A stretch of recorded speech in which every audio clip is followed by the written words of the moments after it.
Morning, everybody. Welcome to, good morning. Thank you. Welcome to LPEA board meeting, May 22nd.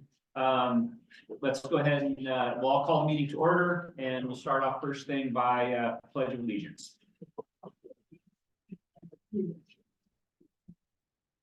I pledge allegiance to the flag of the United States of America, to the republic for which it stands, one nation, under God, indivisible, with liberty and justice for all. Thank you very much. I said, let's jump into approval of agenda. If I can get a motion for approval, and then we can make some edits to that if we need to. Kohler? So moved. Okay, Kohler moved to approve the agenda. Do I have a second from Dan? Thank you. So comments on the agenda. Kohler, I'll let you go first. So under the executive session, you have power supply reevaluation. Would that also include kind of an update of what we're looking at for financing? I think we can have a little bit of an update on that, Patrick. I mean, I don't know that we have a ton of new information on financing For each of the. for the buyout. CPC. Oh, yeah. I don't have information, but absolutely, we can talk to. But yeah, we can ask questions and stuff like that. We don't have anything specific to present on it. Thank you. Yeah, feel free to ask. Nicole? I would just like to add a agenda item where the CEO selection committee reports to the board. Yeah, great. I think it makes sense for us to put that in executive session. Obviously, it's a personnel matter. So we'll go ahead and we'll vote to approve this, but I'm suggesting that it'll be item C in executive session. And that it will be a standing item there, going forward, that the CEO's, search committee will have that spot on the agenda, going forward. Let's see, also I would point out, well, go ahead, Rachel. I was just gonna ask if we could also add an update from the executive session of the Finance and Audit Committee meeting, discussion on fast track for tariff ruling, et cetera, to executive session. We certainly can. What, just Finance and Audit Committee topics. There was, in the Finance and Audit Committee, there was an executive session which discussed fast track and FERC tariff ruling, and I was. Okay. Tim, can you supply some additional information during executive session? Yeah, you can look at them. Fast track presentation on Google Drive as well. So if you want to. Thank you. And- Okay. And just to move kind of strategic planning, decision-making into executive session. Just Yeah, something so I that think it involves was. individual contractor. It was mentioned by a couple of board members that it makes sense to have discussion about the specific contractor that we might use for strategic planning to have that discussion in executive session to protect the names of any individuals, contractors that aren't selected. So if it makes sense to the rest of the board, we'll go ahead and leave the open discussion about our strategic planning exactly where it is in the agenda. But then we'll stop short of discussing the specific contractor to be used and move that into executive session. One more comment that when we do, Nicole, the update from the CEO search committee, that we would also sort of entertain discussion on the previous CEO's exit interview at that point. Does that make sense, Rachel?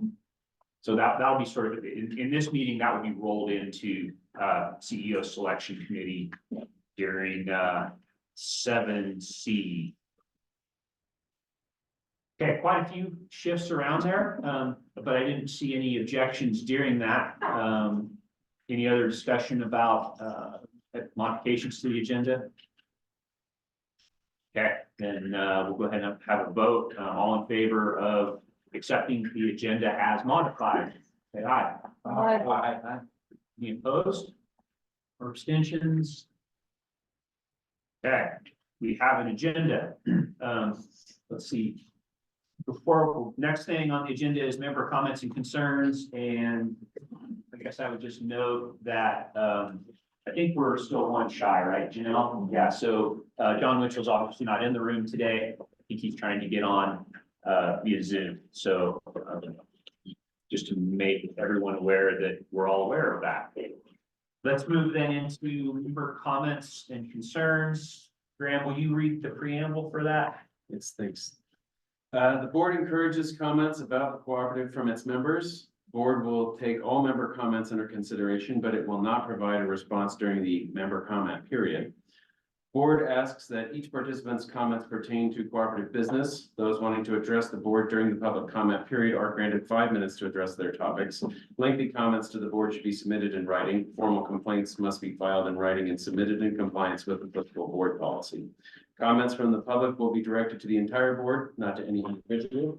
No personal attacks shall be allowed. Failure to follow these requirements may cause the public comment period to be terminated.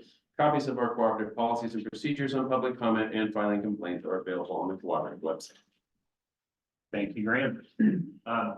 Okay, let's start in the room. Hi, my name is Emily Trojan. I am in the Energy and Climate Program at San Juan Citizens Alliance. We're a local nonprofit here, and I'm talking on behalf of our 5,000 supporters.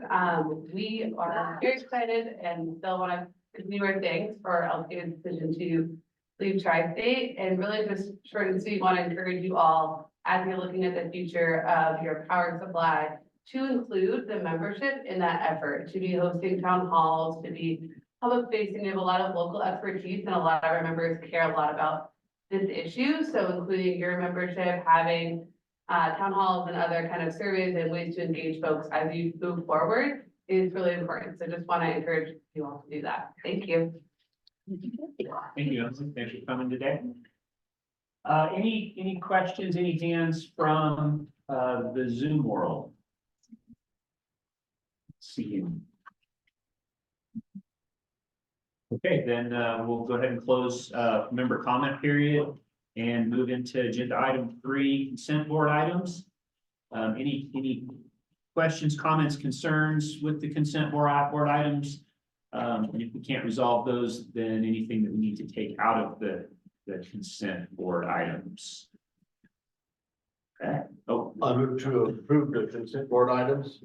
thank you, John. Move to approve the consent board items. Do you have a second? Rachel?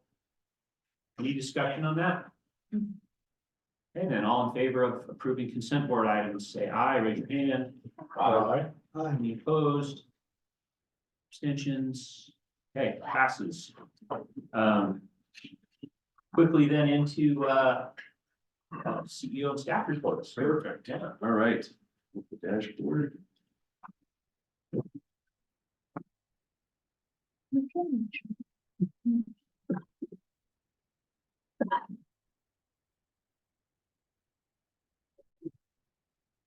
All right, again, keeping the streak intact of all green check marks. Things are doing extremely well operationally and financially, and meeting all of our measurable metric goals that we have on this sheet. We'll go to the next slide. Remaining safe and excellent in all we do, with the no lost time incidents or accidents, and 100% regulatory compliance. On a sort of more specific level, with our cybersecurity, we've updated our router for all everyone connecting here right now, right? So to add a new level of safety and security, right? As that sort of equipment ages, it sort of becomes more susceptible to security issues. So we've had to kind of update some of that. Cost of service study, we've getting really close to selecting the consultant on that, and I hope to have that in place to report at the June meeting. We've got a lot of really good information on a sort of spectrum of different cost of service study providers. So I'm excited to report back to the board on where we are in June for that. And we have completed implementation of new mapping inspection software for our field devices, really big, important upgrade for us to sort of have that, availability in the field and that mapping and visibility into our system and stuff like that. It's good. That was a big lift by a lot of people in our IT department.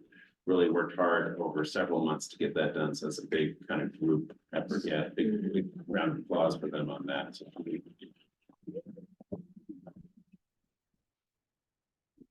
any questions on this slide? Yeah. I just want to say I appreciate the fishing training.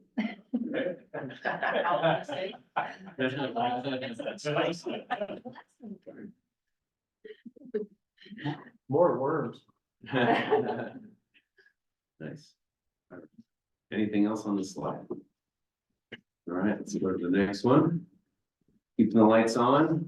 So we've regained clearance on 20 spans of overgrown vegetation. This is a more aggressive tree trimming approach will reduce temporary outages and wildfire risk. So we're really working hard. Know that we have to treat every year as if it's going to be a wildfire year. So we're really prioritizing that as a cooperative.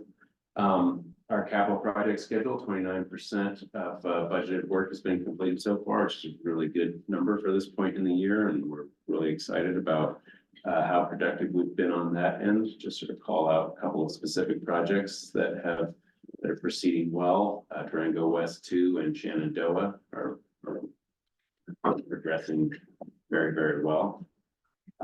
Safety, our targets were met for this month. We did have to respond to 79 unplanned outages, but the majority of our overall outages were still for maintenance, so more planned than unplanned outages. But still, our unplanned outages are still largely member caused due to equipment and vehicle damage. We sort of had a standing joke where on the same time each day of the week, a dump truck hit one of our lines for like 3 weeks in a row. Oh, no. So honestly, to look into it, we actually, as the leadership team, have said, is there an opportunity for us to sort of include, like if you get a traffic accident and they sort of have driver safety course as part of that, if when they cause this damage as part of the insurance claim, if we can sort of require any sort of educational training update of sort of safety around power lines. So that's something we're looking into with, people perhaps some of the repeat offenders on this type of damage, if we can sort of require any sort of safety training along there. Is it the same driver?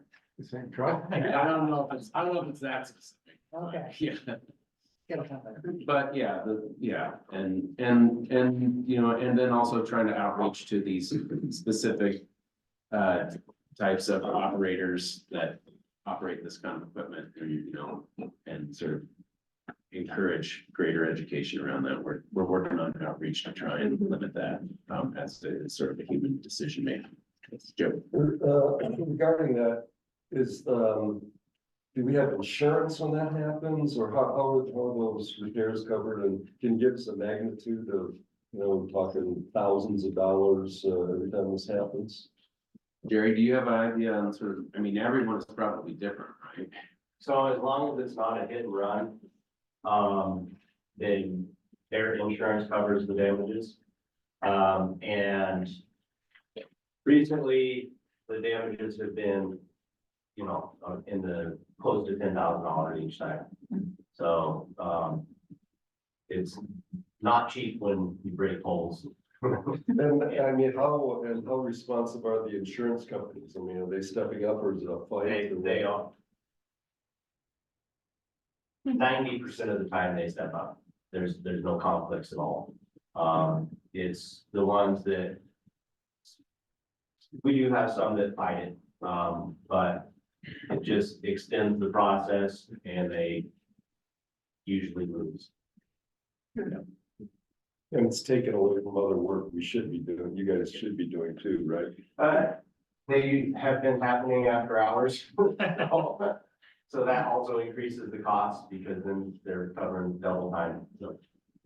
So I think that points to what you're saying. I think there really needs to be outreach to contractors or whatever, because this is, if we're paying overtime for this stuff, it's a lot of money.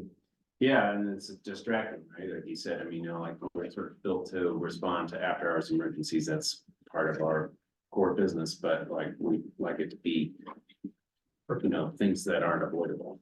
So Schedule accidents. we worked on it. I guess that could be part of the outreach. We can say, if you're gonna do it during this window. So, Okay. yeah. That's just a curious question. If a homeowner's tree falls on a line, is that the homeowner's insurance or is it?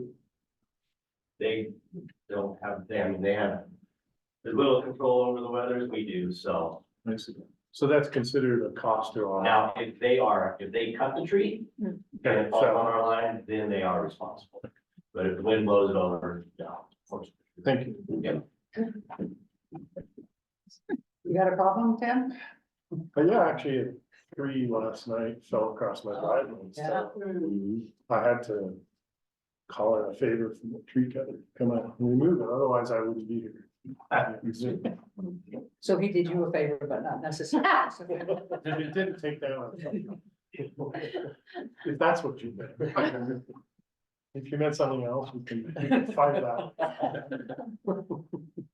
I'm just gonna say the transmission rebuild for Ghost is looking fabulous. And I noticed yesterday that all the old lines are now gone, so it's moving right along, so thank you so much. Appreciate the recognition of that. So continue to make progress on LPEA's power supply strategy. As the board is aware, we'll be giving you an update in executive session, as I sort of announced in the Pulse on Power newsletter that was sent out. Like, we have, as a staff, engaged in an initial round of interviewing with potential power supply partners, and have a flavor of the different options that are out there. That's what we'll be reporting to the board on today, and the executive session will give you some more details and update on that, and get some guidance from the board on how to proceed through that evaluation process. Yeah. So, thank you for the talking points. It's helpful. I hope that isn't all. Just like Emily there mentioned, how do we engage members more in this process at some point? It'd be great to see that here. Yeah, so as far as kind of update you on that a little bit, we have probably more of an update at the next meeting, but we have some focus groups that we're going to start rolling out over the course of this summer. We're hoping that between now and when the focus groups roll out, to sort of work with the board on engagement, the level of questions, information, data that you're interested in gathering on that, and that we can continue to work with the board on other member outreach that the board finds valuable. I'll say that, you know, this is, as this process is sort of making itself clear to me, it's going to require some layers, right? And we will have opportunities to continually work with the finding member engagement throughout that process. So it's not sort of like going to be absolutely completed in the near term. It will sort of layer on top of itself, and each layer will sort of have an opportunity for engagement. So we've got the pulse of power, we've got the talking points, we've got the focus groups. Yes. So it sounds like you're executing on at least a draft communication plan. Mhm. What we had asked for last month is a communication plan Mhm. to see. So Okay. you're executing it. Can we see it? Sure. Thank you. We'll get you something in writing. I appreciate that. So.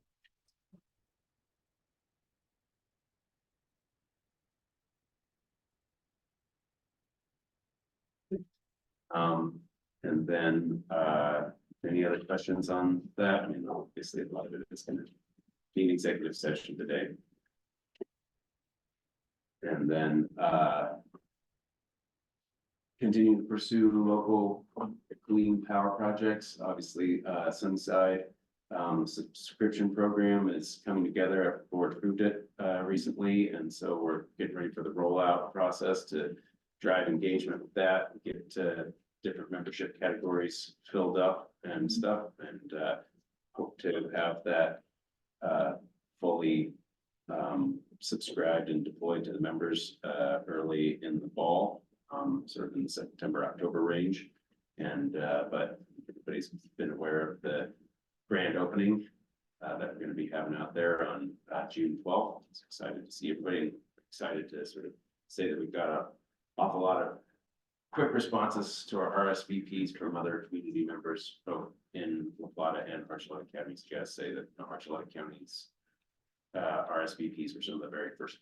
So I was excited to see that level of engagement because, of course, anyone anywhere in our service territory can participate in that. It isn't sort of a localized thing that maybe it's just doesn't have to, because it's cited in District 2, doesn't mean you have to be a District 2 member to participate.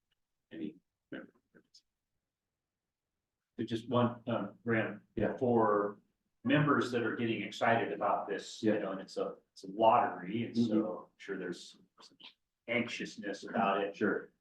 Expect to get notification September, On who's successful in the lottery? no, When the when to turn your thing in. Yeah. Oh, Amanda. What's the timeline on that? Yeah, great question. So we intend to open up our open period right after the holiday. So early next week, we're going to start to tell the membership this is coming. The intention will be to open applications formally on the 12th in conjunction with the ribbon cutting. So we can have, you know, we'll do a soft launch on the 10th, make sure everything's working, and do a large push on the 12th. And that application period will remain open until August 29th. Okay. And so we'll be communicating before we launch the program. Great, so it's happening. It's happening. It's imminent. Good deal. Any other questions on this slide?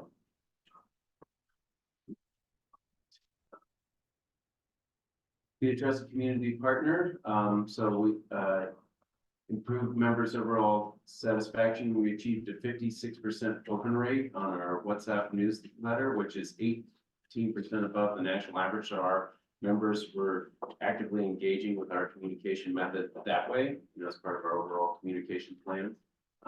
That it seems to be working really well. Strengthen stakeholder partnerships and increase stakeholder engagement. And we have a lot of community outreach at this time of year that we've listed here. And I will note that it was pointed out to me that we didn't include any of our Archuleta County outreach in this, and apologize for that oversight, but we do have a lot of Archuleta County outreach that's going on as well. We've got, you know, obviously we're working with the town and the county on the substation and some other potential development, you know, generation development opportunities that are adjacent to that site. And we have 2 of our 4 operations interns are going to be based out of Pagosa this summer, and working to take on that outreach, but also happy to sort of have you bring outreach opportunities to me that I can kind of pass on to the staff to kind of keep that connection going. Yeah. Along those lines, I want to give a shout out to the CDC had their annual meeting and they acknowledged LPEA as being a great partner in some support for the low income project they're doing that they needed some electric stuff for. And I don't know the details on that, but you guys do. Mhm. And then also work with broadband. And they're always very thankful for what is happening with broadband. So it's happening. It's just, let's talk about it. Yeah, for sure, absolutely. So yeah, we have been, and you know, I mean, there's perhaps, I don't think a lot of new news for us on working with Pagosa Broadband, but you know, I'm glad that what we've provided to date has helped them facilitate their rollout on their end. So yeah, definitely glad to be in a position to partner with a lot of local broadband options to help get that out. Kirsten, what is CDC? Community Development Corporation, and I think they've changed their name, but that's what I still call them. So it's for the Archuleta County Community Development. So, so public engagement, right? Dan gave us a Achieving a Greener Future presentation to about 30-40 people at the High Noon Rotary Club. Again, you know, always looking for sort of outreach opportunities like that as part of our communication plan, get out and talk to the members that way, and improving our 2-way communications. we've made it easier to interact with our communications through buttons and things of that nature, where we do kind of have, I think, the ability to kind of heat map what interest people have, and what buttons they click on and say, oh, more people are interested in time of use versus, maybe these out, don't count on the actual subject matter, right? But more people are interested in scholarship awards than time of use or something of that nature. We can kind of track that a little bit, understand what subject matters are interesting to our members.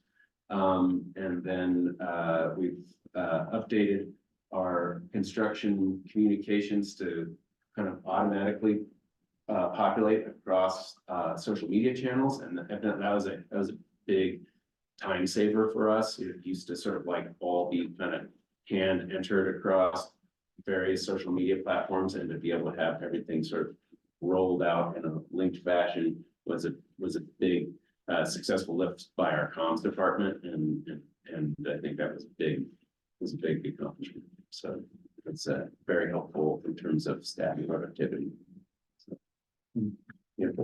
Just wanted to say we did have a table at the Earth Day event too, and some item out on that. It was not included in the noise. Yeah, as a sort of dashboard, I kind of focus this on staff outreach, right? And so I'm happy for the board wants to like talk to each other about your own individual outreach. I think that's sort of appropriate situation. But we want to show off. Like, absolutely, and this seems like a fine part of the agenda to do that if you'd like, but I'm not going to take credit for things that you guys did, so. I have a question, if I may follow up on your thing, Joe. Joe, thank you so much for attending that and for having that booth.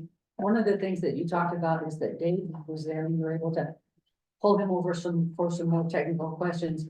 And I know as a board, we try to stay out of technical questions. So I guess I'm looking to you guys. What do we do when we get, generally I say, call the website. When we do those, we should be really careful and not try to answer anything that's other than, oh, this is the policy, or these are the kinds of things. But I was concerned when I saw that. Well, there were some technical questions that you're trying to field. When I say technical, it's again, it's at a much lower level than other people could consider technical. And it was some really basic stuff like, people would come and say, gosh, I want to go, can I go off the grid? And those kind of questions, and David was able to answer those sort of really basic kind of questions. And they had questions about the red circuits, and it's in the newspaper, et cetera. Guided them to the website, but explained how electrons go, where they need to go. And then you can't put electrons going back from the distribution circuit up to the transmission line, and et cetera. So it wasn't detailed technical, and not everything I discussed was already published in the newspaper, and I guided them to the website with my cell phone. So. And we'd all heard it here, and we were talking points that we got. I did not venture off of that. If anyone had more technical questions, I said, call the office and, refer them to, who they could talk to them. I appreciate it. It's an ongoing, it's an ongoing struggle. I know Holly did that great presentation over at the Bosa on DERMS, and it was very well received, but there might have been a concern of, well, yeah, but this was all public information. If you didn't glean this from it, so when we cross that line and when we don't cross that line is not really clear to me, and I want to make sure we're talking openly as a board on what's appropriate and what's not appropriate. Well, I think that's great, right? And I appreciate that. Obviously, in these particular categories, we try to arm the board with some detailed talking points, because we know, from your experiences that you're getting asked these questions and you want to be able to answer them. So try and give you as much of that as you can. And I think Joe is sort of right. At this point, when it sort of ventures beyond those talking points, it's probably best to refer it back to the staff for more specific answers. And then obviously, as a governing body, a lot of your discussions would be policy related, and so I think the answer for that, you know, when we go back to policy 122 is sort of, I'm just one board member. We haven't made an official policy decision on this yet. And then, you know, my recommendation is to sort of listen more than talk in those situations, but you know, I think as long as you sort of identify the governance limitations of being one director in a, you're either saying the board did this, right, which is, you know, a board action that you can repeat, but if the board hasn't done anything yet, you can say, well, I can't make a decision yet. I'd be curious to find out what you guys think about Yeah, that. good answer. Yeah, Just a couple quick questions. One, what are the social media platforms that these automated things go out on? Could you hear that? Sorry. thank you for looking straight at Amanda. when Yeah, you asked that. They are going out onto Facebook. We can expand it out to a number of different channels, but this automation is specific to our email sending platform. And so the automation that we've selected to push out the planned outages and projection outages are to Facebook. Just Facebook. Yep, at this time. Okay. We're Thank you. testing it. We're trying to figure out how are they being perceived. I was just curious. Yeah. So if I tell somebody it's on social media. Yeah. That's pretty broad. It should. If it's just Facebook, that's easy to Yep. specify. And then I want to know how I can get a career Vallecito Dam. Do I have to go back to high school? Yeah, but you do, maybe a sophomore. Well, people call me sophomore a lot. Yeah, no, that was, I didn't get to go either, but that sounds very exciting. And then I did get to go, I'm not a Rotarian, thinking about being a Rotarian, but I'm not yet a Rotarian.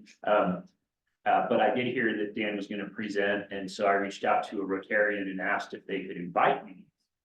And usually you have to pay, you know, they ask you for money at the tables and whatnot, but it was well worth paying, Dan. And two things on that, Dan did a great job. I think Dan prepared his presentation pre-exit announcement and gave his presentation post-exit announcement. So he had to do some pivoting, and he did a great job with that. And then the other comment I would make on that is, sometimes we look at presentations as one-way communication.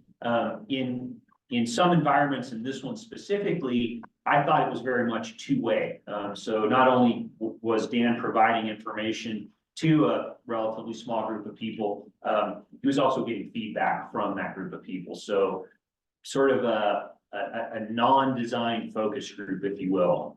And so I don't know if I think that's a good thing in and of itself, whether or not we take credit for it, or, you know, it's something that we pursue more because it's an existing focus group. You know, I leave that to Amanda and staff to think about, but I think it was very effective from that standpoint.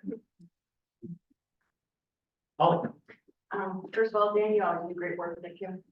I had a conversation with somebody with heat pumps yesterday, and Habitat for Humanity was not sizing it right for our environment and our temperatures. So if you could please try to include them into your heat pump classes and stuff. Because, you know, we need to like have good functioning heat pumps. I see that it's like our biggest rebate. So people are obviously very interested. So that needs to be an important piece of discussion. I don't think Habitat for Humanity is one of our qualified installers, but. Yeah. But it's different, again, they were sizing them themselves. Yeah.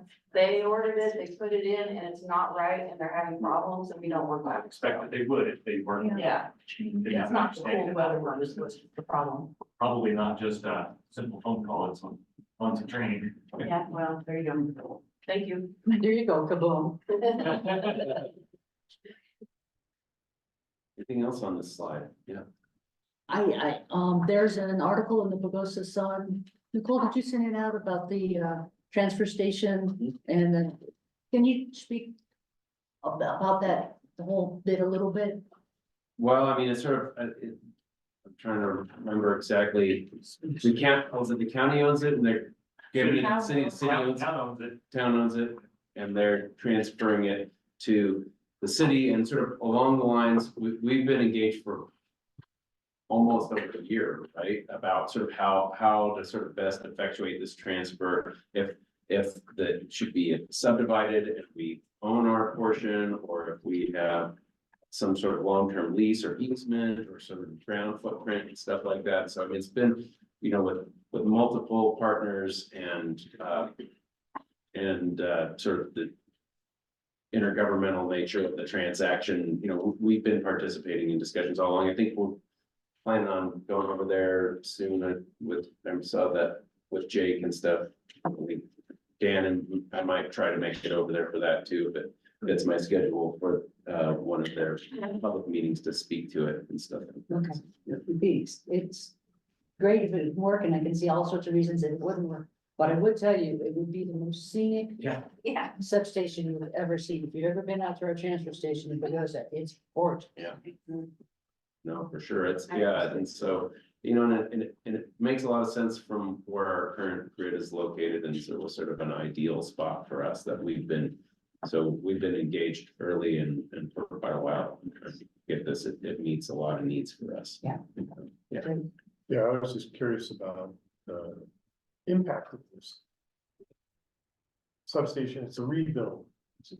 No, it's a new substation, sort of like on the southeast side of town, where it sort of spans a big gap between the one that's over by the fairgrounds and the one that's sort of over by the hospital, the Walmart area. Maybe So does my it mental map is fading. Does it affect the ability for load growth or is it? Yeah, if you look at the number of customers served and load in Goshen Springs, we have three primary substations over there, and in Durango, and the same thing, we might have 5. And so this really is needed to increase our ability to take a substation out for maintenance and still be able to serve all the load, for one thing. And our original plan was, okay, we could either upgrade our Goshen Springs substation extra large, try to pull it off. But really, it just helps them more to diversify and have that 4th substation there. It's probably overdue. It's just hard to find the property. We've been looking for 5 years, trying to acquire individual parcels, and then chased a few things that didn't work out. And I forget how the opportunity came about, but when we saw the old landfill / transfer station, and that there was an undisturbed area that wasn't being used over here, and we started talking to the town of Goshen Springs about that, and they were willing to be able to partner on this to help, but it will provide growth as well as redundancy. Short answer to your question, it helps a lot being located where it is. Thank you, Dan. And also, it was just trying to find that spot right under our transmission line. It didn't take a transmission expansion was key. That was something. Question. Thanks. Nicole? I don't know, Dan, if you saw the article that was in the Sun about it. I've seen some write-up. I don't know if that was focused on or not. It was the last week's newspaper article, and there was definitely some comments from all the board or the council that was like, we're not gonna give this land away.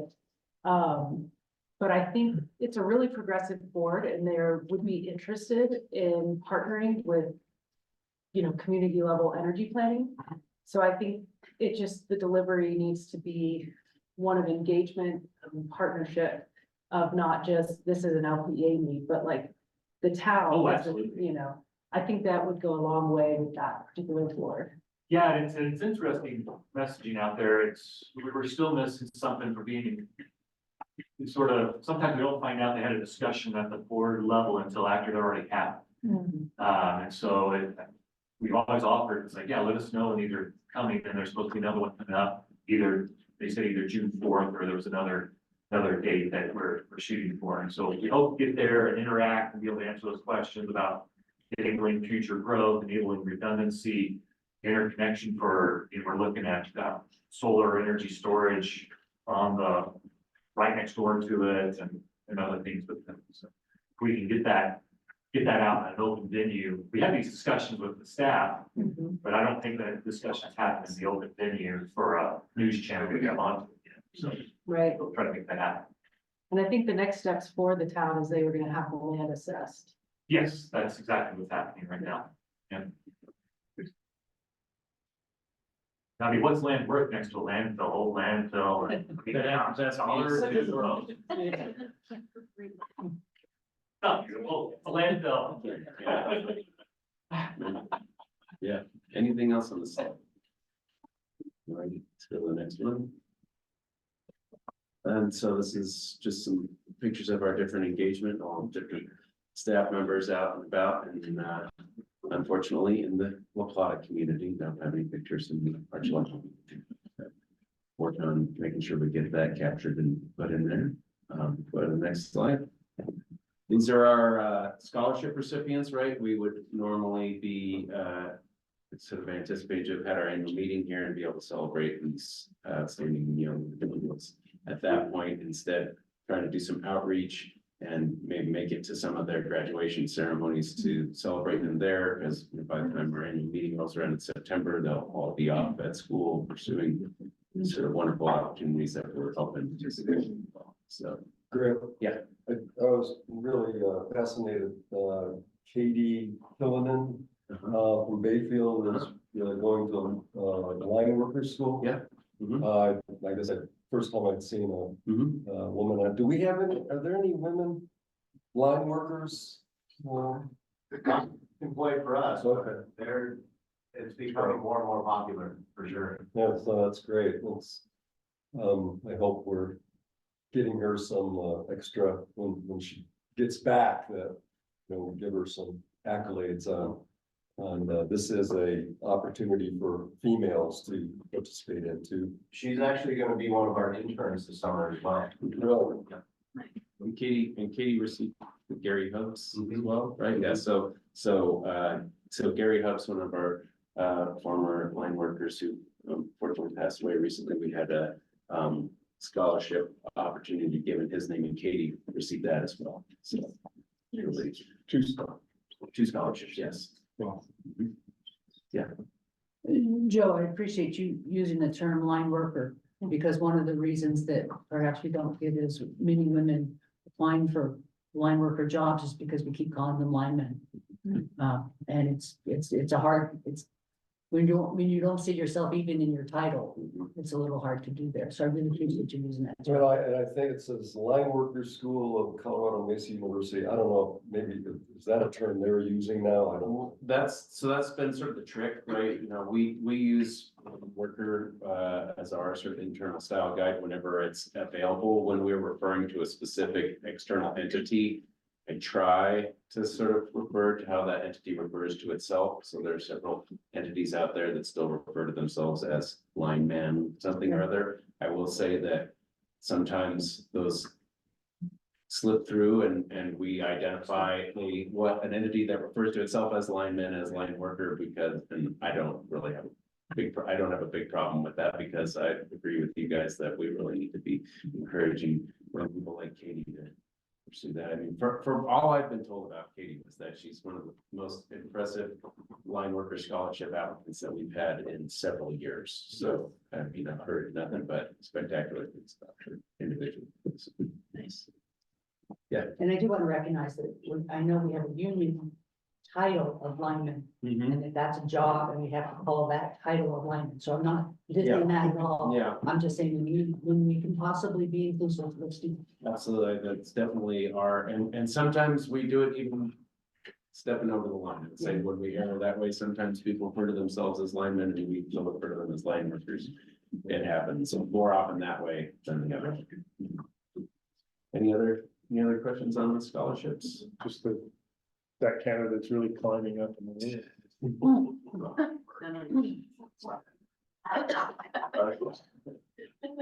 Next line, please. All right, Patrick. what's your- Speak up here as I'm somewhat hard of hearing. So April ended up being a pretty strong month. We were budgeted to have negative margins of 330,000. We ended up with positive margins of 300,000. So that's a delta of 630K, driven by gross margins. Kilowatt sales were off by 5%, but revenue, that only translated into a 2% deficit in revenue. Cost and power, it it was only 2% off, so the net of that was about 170,000 positive on gross margins to budget. And then the primary driver was on the bottom line, other expenses, we've seen savings and outside consultants, and we are obviously down a position, which we're starting to see some budget variance from that. And that's not just a payroll issue, there's also whatever expense spending might be driven by that position is not necessarily happening at the same rate, be it travel or engaging with consultants, et cetera. And then on the balance sheet side of the equation, we made our scheduled debt payment. This is a normal scheduled debt payment, so you see the improvement in all those debt service coverage ratios, debt to equity, et cetera. So I do continue to hold on to that. A lot of this is timing variance, and that we'll see some of this positive budget variance dissipate over the course of the year. Next month in particular, I foresee a movement to the, I won't say negative, but it will start to close on that positive margin on a year-to-date basis in my forecast. Any questions? Please. Well, you budgeted for that too. I mean, we keep exceeding budget because we keep accidentally selling more electricity because. I mean, you budgeted for downturn. You should be losing money right at this time of year, right? That's right. We Okay. budgeted to lose money. That's correct. So, yeah. So we won't sweat until we get a little longer. I sweat over everything. Yeah. If I'm honest, like, you know, it's like I don't sleep over the silliest thing, but yes, I think you phrased that very well. Okay. Please. I'm just curious, is I don't know if it's the second or third month in a row where we've been having lower revenue primarily due to higher than average temperatures. And I didn't know if that tracked, like if you were to say like on average we were 2 degrees warmer and on average our revenue was like, I wonder how closely those actually track. It's interesting. I think there's a lot of noise in those data sets, but Dan and his team, and I'm starting to creep down just because it's just who I am. But when you look at heating degree days and cooling degree days that trade in the open market, that's what they use as their benchmark for temperature measurement, so to speak. And they might get into some more specific temperature, like specific temperatures, but as far as the forecast is concerned, they use those as the metric, and there's a pretty strong correlation. Correlation, though, you can have spurious correlation, there can be noise in that, and I think it's easy to say that temperatures are driving everything, but it's not so simple because you see the load structure change, winter people using power, that is driving things in an interesting way, because ultimately we were off on kilowatt sales, but revenue was only impacted by 2%. So that informs that the load structure was hitting probably higher price points in the day. Right. But yeah, I do personally plan on getting in and looking at some of that historical temperature data, so to speak, and just throwing a separate set of eyes, a different perspective on it. And I'm super interested on the revenue side of the equation, getting that model. So, Yeah, I have this on page 195 of 218. And it's the financial highlights. Can I ask questions on that? I can ask questions on anything you want, whether it's. So under the conclusion, we used to get a monthly kind of report as far as past due accounts. I haven't seen that for a couple months.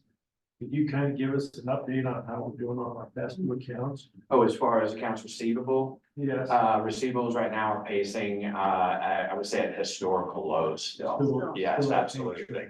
And I've actually started to get an aging report to look at the structure of what the actual aging is to understand what the doubtful accounts are. So we're pacing at historical lows still.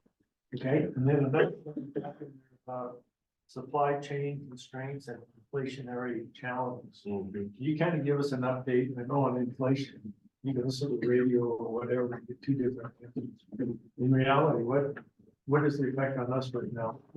So we say supply chain constraints, price pressure seems to have eased somewhat on the upper end, but we haven't done deep analysis in that yet. But if you look at transformer order times, I think you're looking at 1.5 years to 2 years. It depends on the size, the bigger they get, the longer the lead time. So that's one of the major issues is the And that would be a working capital investment in the form of that on-hand inventory, so managing that that's primarily a cash flow impact, because it's not gonna hit the P&L. It'll hit the asset side of the equation, but you gotta pay for it, right? That symphony of, we need to be ordering these, we don't wanna just be holding endless amounts of them either, is really, I think, from a managerial standpoint, some of the struggles that you have is, what is that balance? What are they gonna, Western United, I don't know if anybody saw their most recent financials, they were setting record sales, they also have record backlogs is on. They also have record inventory. Right, They're just now trying to right size their inventory. Yeah, so, I think that's one of the major impacts is on the supply chain constraints, pricing. I can't get into too much, Monica's looking at some of this analysis, but I won't say I have detailed price information as far as the strata of different purchase segments, so to speak. But it has kind of backed off of it. I would say yes, I mean, it's not at the 9% that you were seeing, 2 years ago, so I think there's some relief on that, absolutely, Yes, thank you. absolutely. Yeah. Patrick, I think, correct me if I'm wrong, Kohler, but I think Kohler was also asking not only accounts receivable, but specifically member accounts past due. There used to be a line in there that Carl often gave. Yeah. About, We'll put that back. Yeah, we can. Absolutely, yeah. I'll go into some of the prior presentations to make sure that gets added down. Absolutely, yeah, 100%. This might be a naive question, but looking at our long-term debt, is there a possibility or is it helpful to, and could we pay off some of this debt before we head into, our CTP? Is there any way to do that? I mean, is there any advantage to doing that? There would be advantage to doing that because that certainly opens up that load and you're gonna save an interest expense. I mean, the more. Not knowing any prepayment penalties off the top of my head, I would be cautious of that. We want to understand that it's a tranche debt structure and it has. Staggered interest rate structure depending on which tranches you looked at. I've done a full breakdown of the amortization, but as far as. I haven't talked to CFC about any type of prepayment and what implications that might have at this moment. But yes, there would be advantages. How do you execute it? Capital's a major spend. When people think, they look at the performance of the P&L and it's strong, right? We have a strong P&L or income statement or statement of operations, however you want to refer to it. That translates to a certain amount of cash. We spend that in capital investment. So understanding the plan and the need for replacement of old assets is crucial to me. And getting a multi-year capital plan, we had started that process. It is not easy. This is not something that you just put together in a couple of weeks. The asset schedule is extensive. So looking at that and then getting with all the team members back here on what do you see your needs are? What are your future spends? That's a big piece of it. It is theoretically possible, but we'll have to, there could be rate pressure if you want to actually do some early debt service, depending on what that capital plan looks like. Yeah, I mean, this is sort of like all kind of intertwined in our sort of strategic vision of what the next several years are gonna look like, right? Be shocking to no one that Patrick is deeply involved in the analysis and planning on every aspect of this, not merely the debt and finance aspect. So, but. The financial performance the last few years has been to drive our debt, long-term debt has dropped significantly. Right? So, what I see is that finance has done a very good job of navigating driving debt down. While still preserving cash for the capital investments. Because if you pay off the debt, a year later, when you want to replace the lines, you're gonna have to go borrow some more. To do so, right?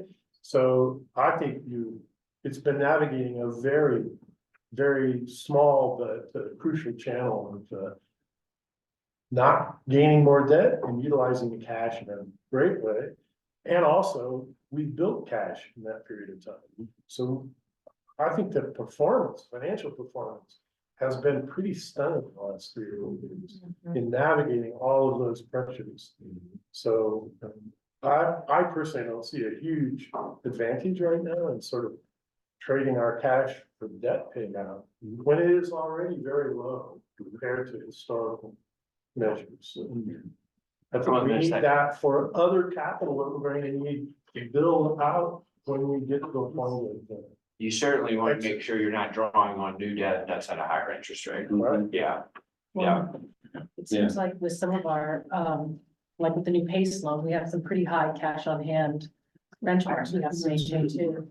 yeah, that's right. Yeah, there's a lot of Rate strategy stabilization as like well. big- and big picture strategy that goes into sort of interrelations. These are excellent questions of like, you know, is this a good strategic move to pay down that debt while we've got some availability or not? And I think it's probably a little bit longer conversation that we have right now, especially with Tammy waiting to jump in on the real financials of the audit. That's what we So, did. yeah, so any other, She's gonna say whether your evaluation of how great our financial performance is right or not. yeah, He's gonna confirm or deny. That's right. any other questions on April financials? Yes, Fuller? So this is on the performance statistics and it's, page 205 or 218. It probably goes to Dan instead of you, but I found it interesting that we actually increased our miles of transmission, our overhead and our underground, but then the miles energized was reduced last year. I had to look into that. And that was the Yeah, question I said. Sam was on that too. And there is some rounding on those numbers. It's off by one, but so I have to disclose that it's one, there's a one. Rounding variance of one in that math, but yeah, but it's not material. I just have to disclose this.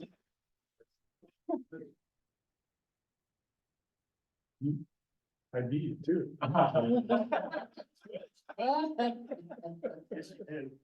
Any other? Any other questions on April financials? So go to our next slide. Making progress on, sort of go back to broadband goal, sort of across our territory. We're making a lot of progress on the standardized pole attachment agreements from under SB 107. We need, sorry, Sorry, on the dashboard. the previous. Yeah, I'm not sure. It has to do with the downtime. Sadie, Sadie. did we already We, cover that? we did have, we met our safety and safety goals for April. I was a little puzzled though in the reporting. Okay. That it shows us at green, Uh-huh. but when I went down to the long-term average, I forget what the name of it is. You find it. It's a lot of stuff in this one. Yeah. The average restoration time, no meds, it's like way high, right? But yet, in the overall dashboard, we're green. I just didn't understand how. So the graph at the bottom, it's only showing the major outages, not all the outages. I see. Yeah, and so, I really like to focus on the major outages instead of combining all of our plan and everything on that one graph. So that's why you're seeing the 5 major outages that we encountered due to the wind. This is just last month. Okay.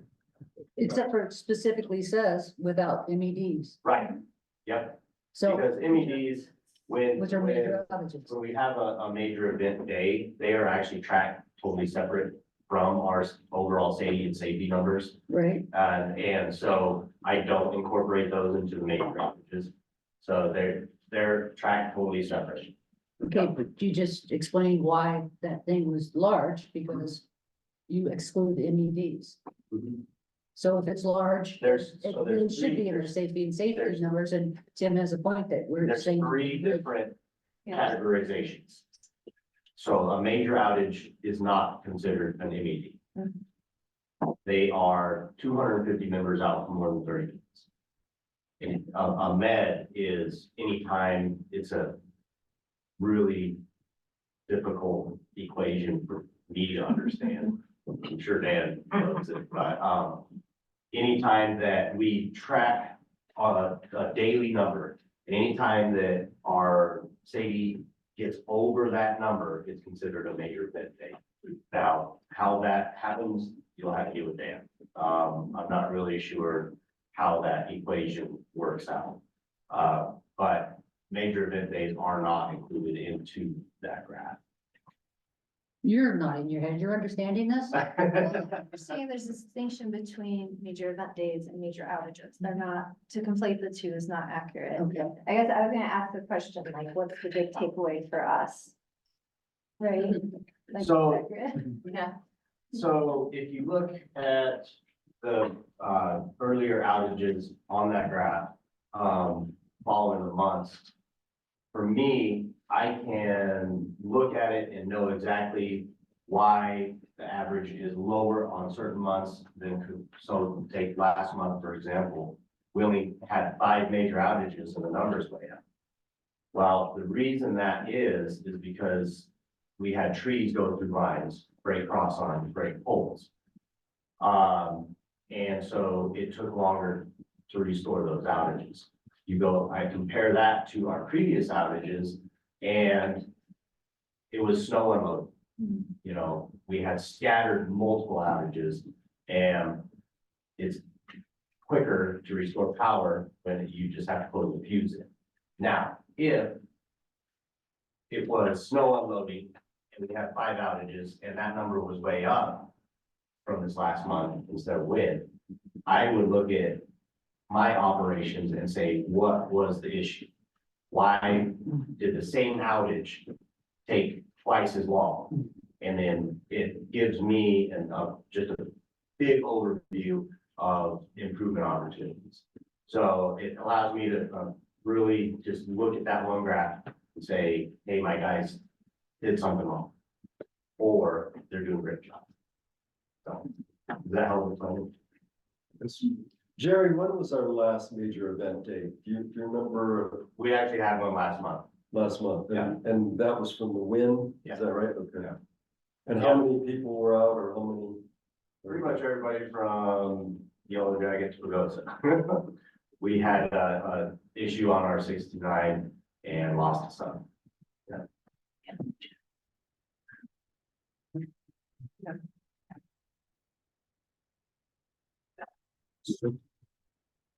So to some degree, these graphs are far more useful to operations than they are.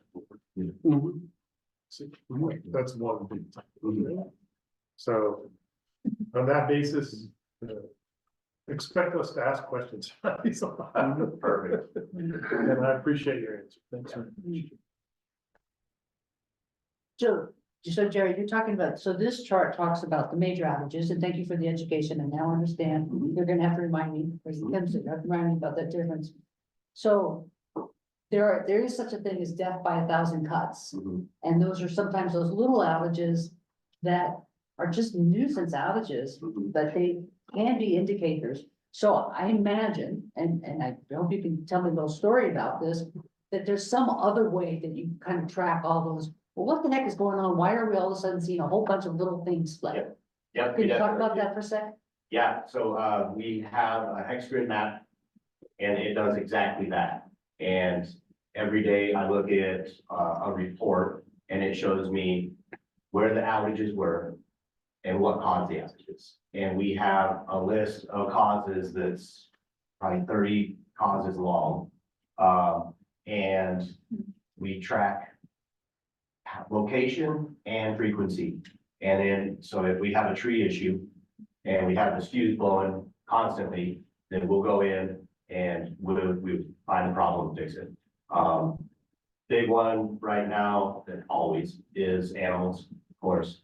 We track those. Anytime that we have an animal caused outage, we figure out why, and we remedy the problem as best we can. Now, sometimes it's not possible.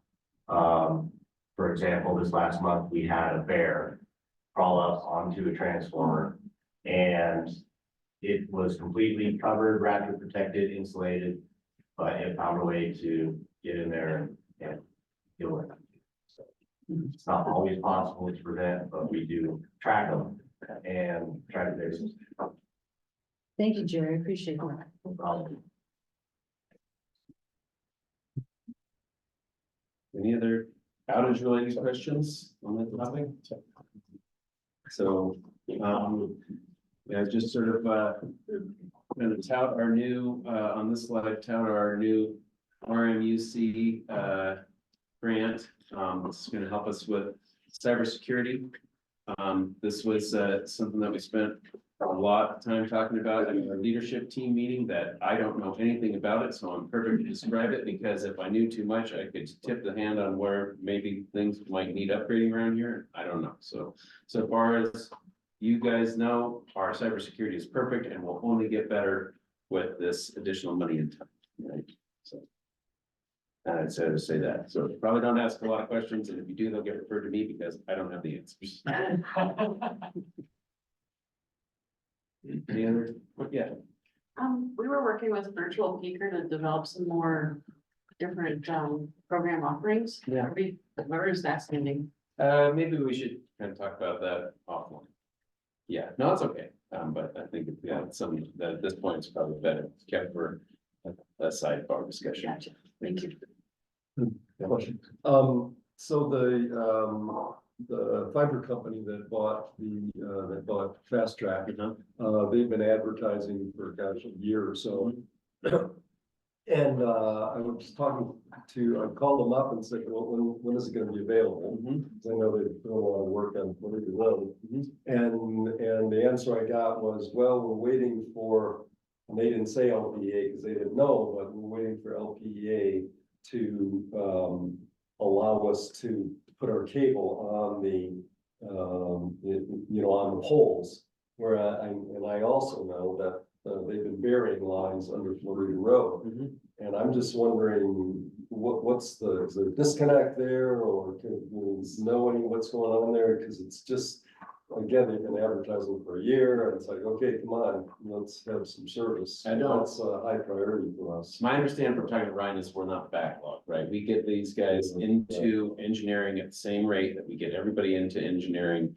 And that our, the scope of the project is, primary driver on what length, right? It takes a lot longer to engineer 150 poles than it does to engineer 10 poles and stuff like that. And also, Ryan has worked really hard with these people to sort of say, this is the initial package that we want that will help streamline your engineering. And so we're working on that. I know I saw a report on how we're keeping our staking contractor very busy with pole attachment engineering jobs and that sort of stuff. Dan, do you have any other color to add to this? Only that we have our staking and engineering meetings, broadband, and that is probably 80% of the discussion, how we're managing it. Good communication back and forth. We have over 1,200 poles that we are analyzing at this moment. Not, we're gonna have to touch all 1,200, but we have to look at them, see if they can hold the weight. And that's the beauty of having contractors. They can staff up, get people, and manage our workflow. We have our target dates that we're staying within, and if those start to stretch out, we bring more resources on a contractor basis. So it's not real, they probably got other things going on other than dealing with putting stuff on poles to get fiber to neighborhoods. Right, there's right of way issues that could possibly be, it could be an issue with a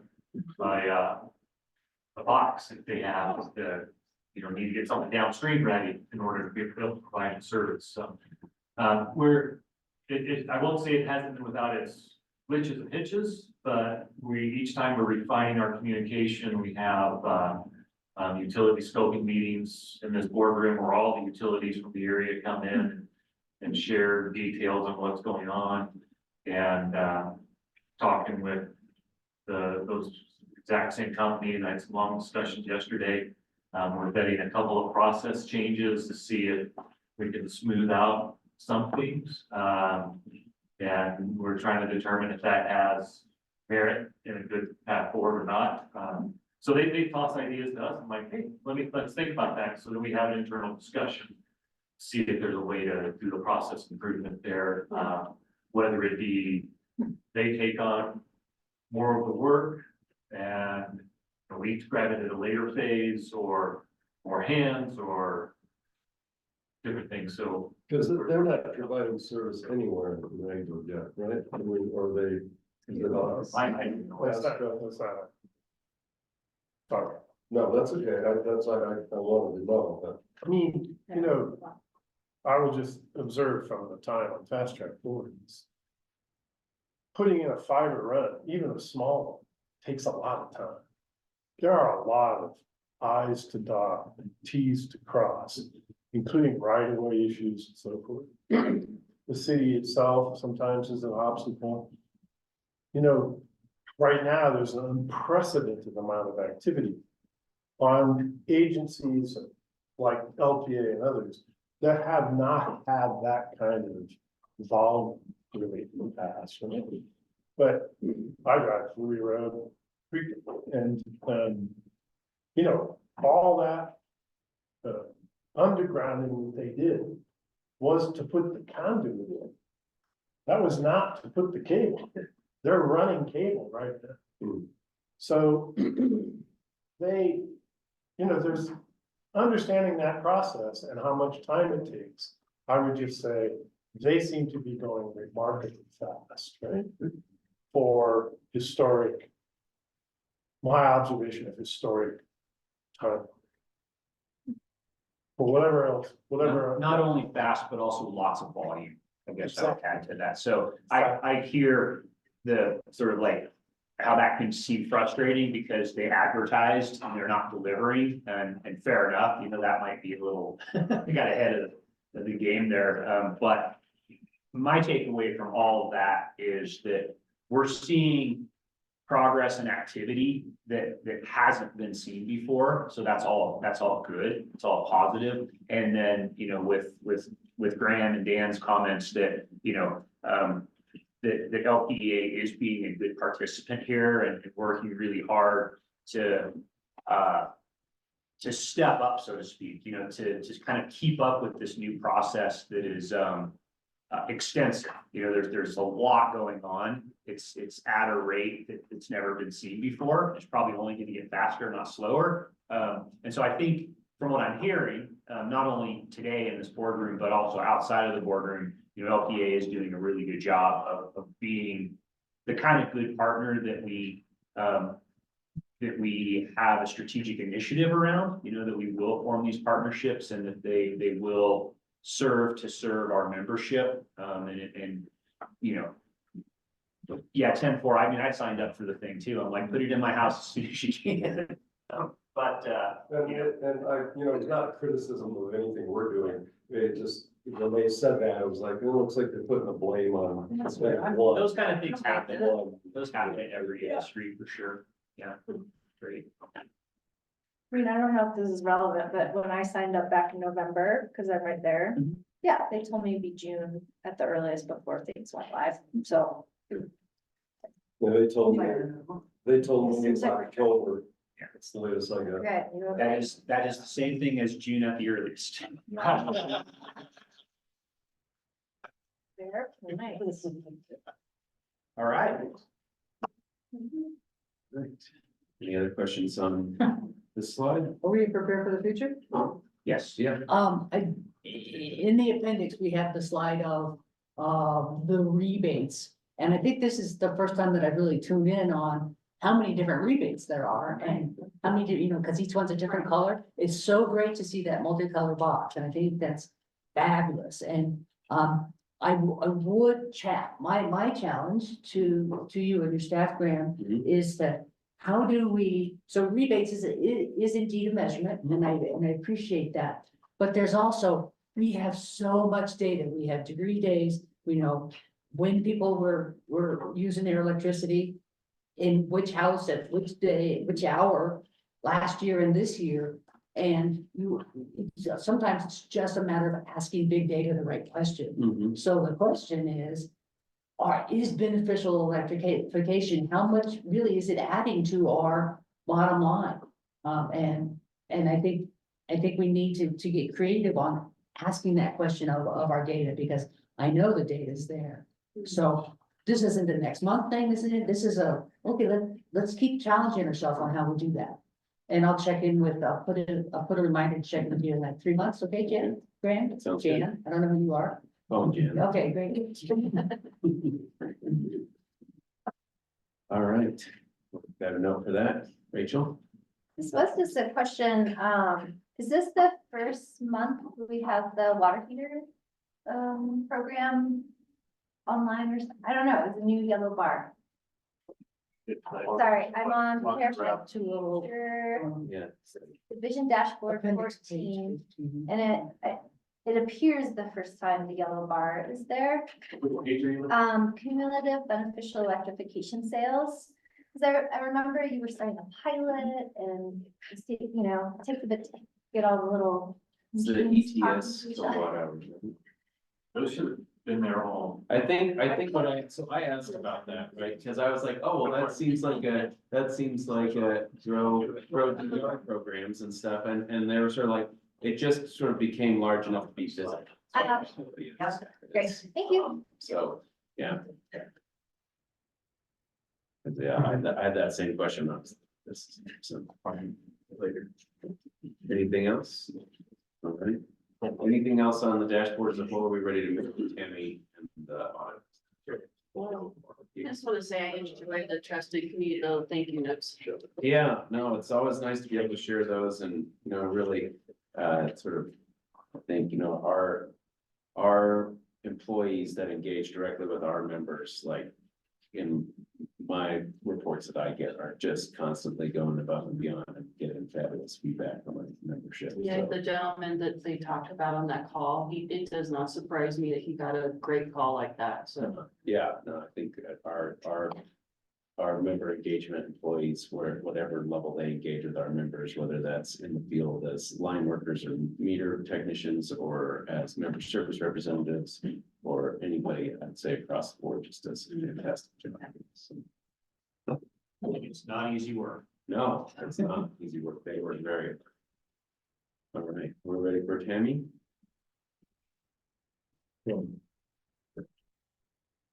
Tammy's been on for a little bit. There she is. Oh, good. Can you guys hear me okay?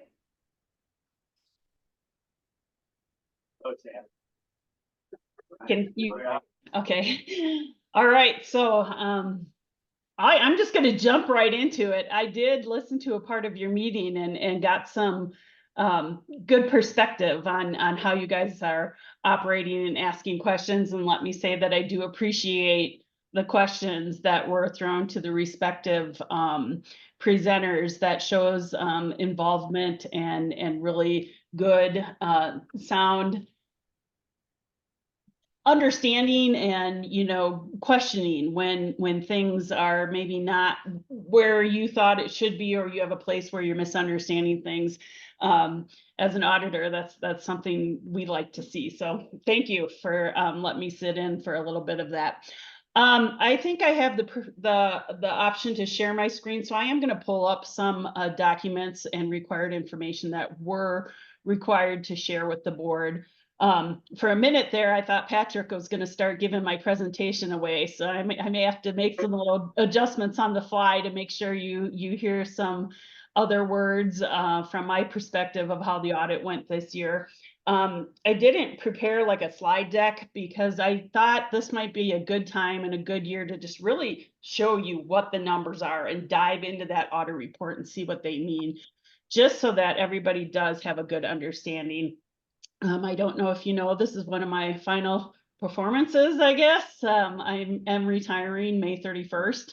And so I think it's always good to make sure that when one person leaves off the audit, that you have a good understanding of where you are at this point in time.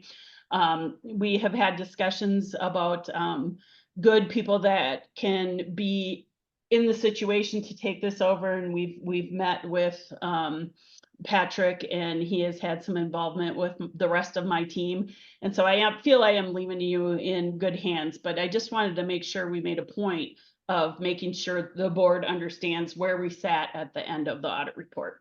So I'm going to go ahead and share my screen, and I'm going to pull over some documents. And when you see this first one, somebody give me a heads up that they see, or a thumbs up that they see this letter. Great, thank you. I'll expand it a little bit, maybe if I can, just so you can have a better view.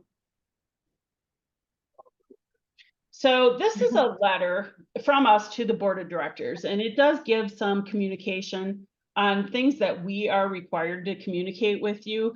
A lot of times this letter gets overlooked because there's more important things to discuss in the financial statements or with some presentation. But again, this is a good document for all of you to be aware of, just because it is what you are supposed to be seeing from the point. Responsibilities, what kind of communication are we talking about? I always like to highlight this, I don't know why that said my internet was unstable. It's been working so far. Our responsibilities. I always like to point out that paragraph. You know, we as 4 of us are required to form an opinion and express that opinion on financial statements that are prepared from, you know, information that you have provided. When I go down to the scope, that last sentence here is a piece that should be pointed out. An audit, if you think of it, we're looking at a full year of transactions from December 31st to from January 1st to December 31st. And so within that, you can imagine with the size of your company and what's all been going on, there's a lot of transactions in there. Some are very small, some are very large, some are kind of risky. And so we put that all into our audit plan. And we use a lot of risk analysis. We use analytics. And so we don't necessarily look at every single transaction, but we do pull out ones that we feel are in need of additional support, you know, ones that we want to make sure that there is a good line of progression there, whereas there's support for the entry, somebody reviewed it, you know, it's not just people making entries on the fly. So there is a lot of auditor judgment included in that audit scope. I think down here, the last line, I do like to always read that one. Our audit does not relieve management or those charged with governance, so the board, of your responsibilities. And I do think that that's an important thing to point out.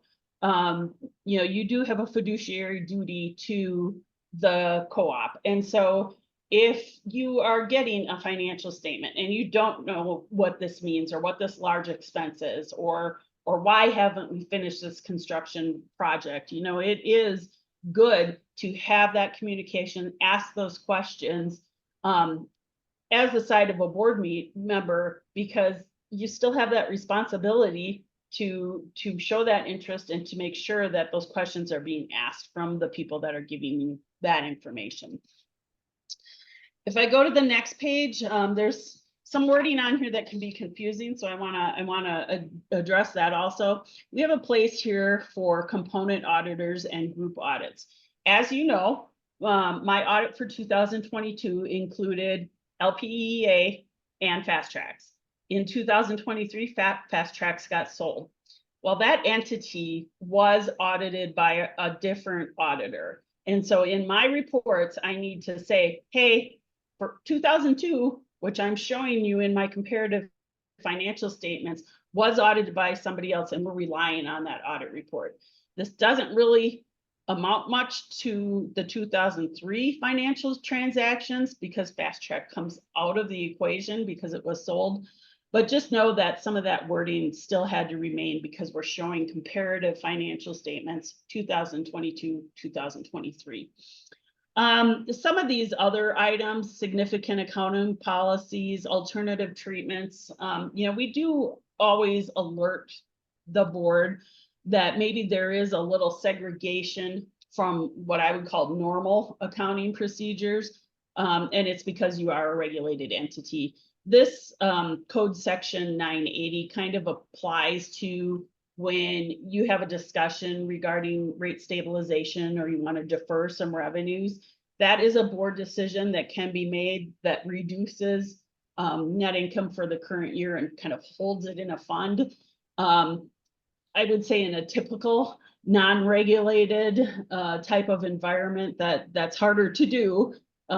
There's more rules that go along with trying to do that. But as a regulated company, you do have that option. And so we do just make it known that regulated operations, code 980, is something maybe out of norm, but still certainly one that can be used in your industry.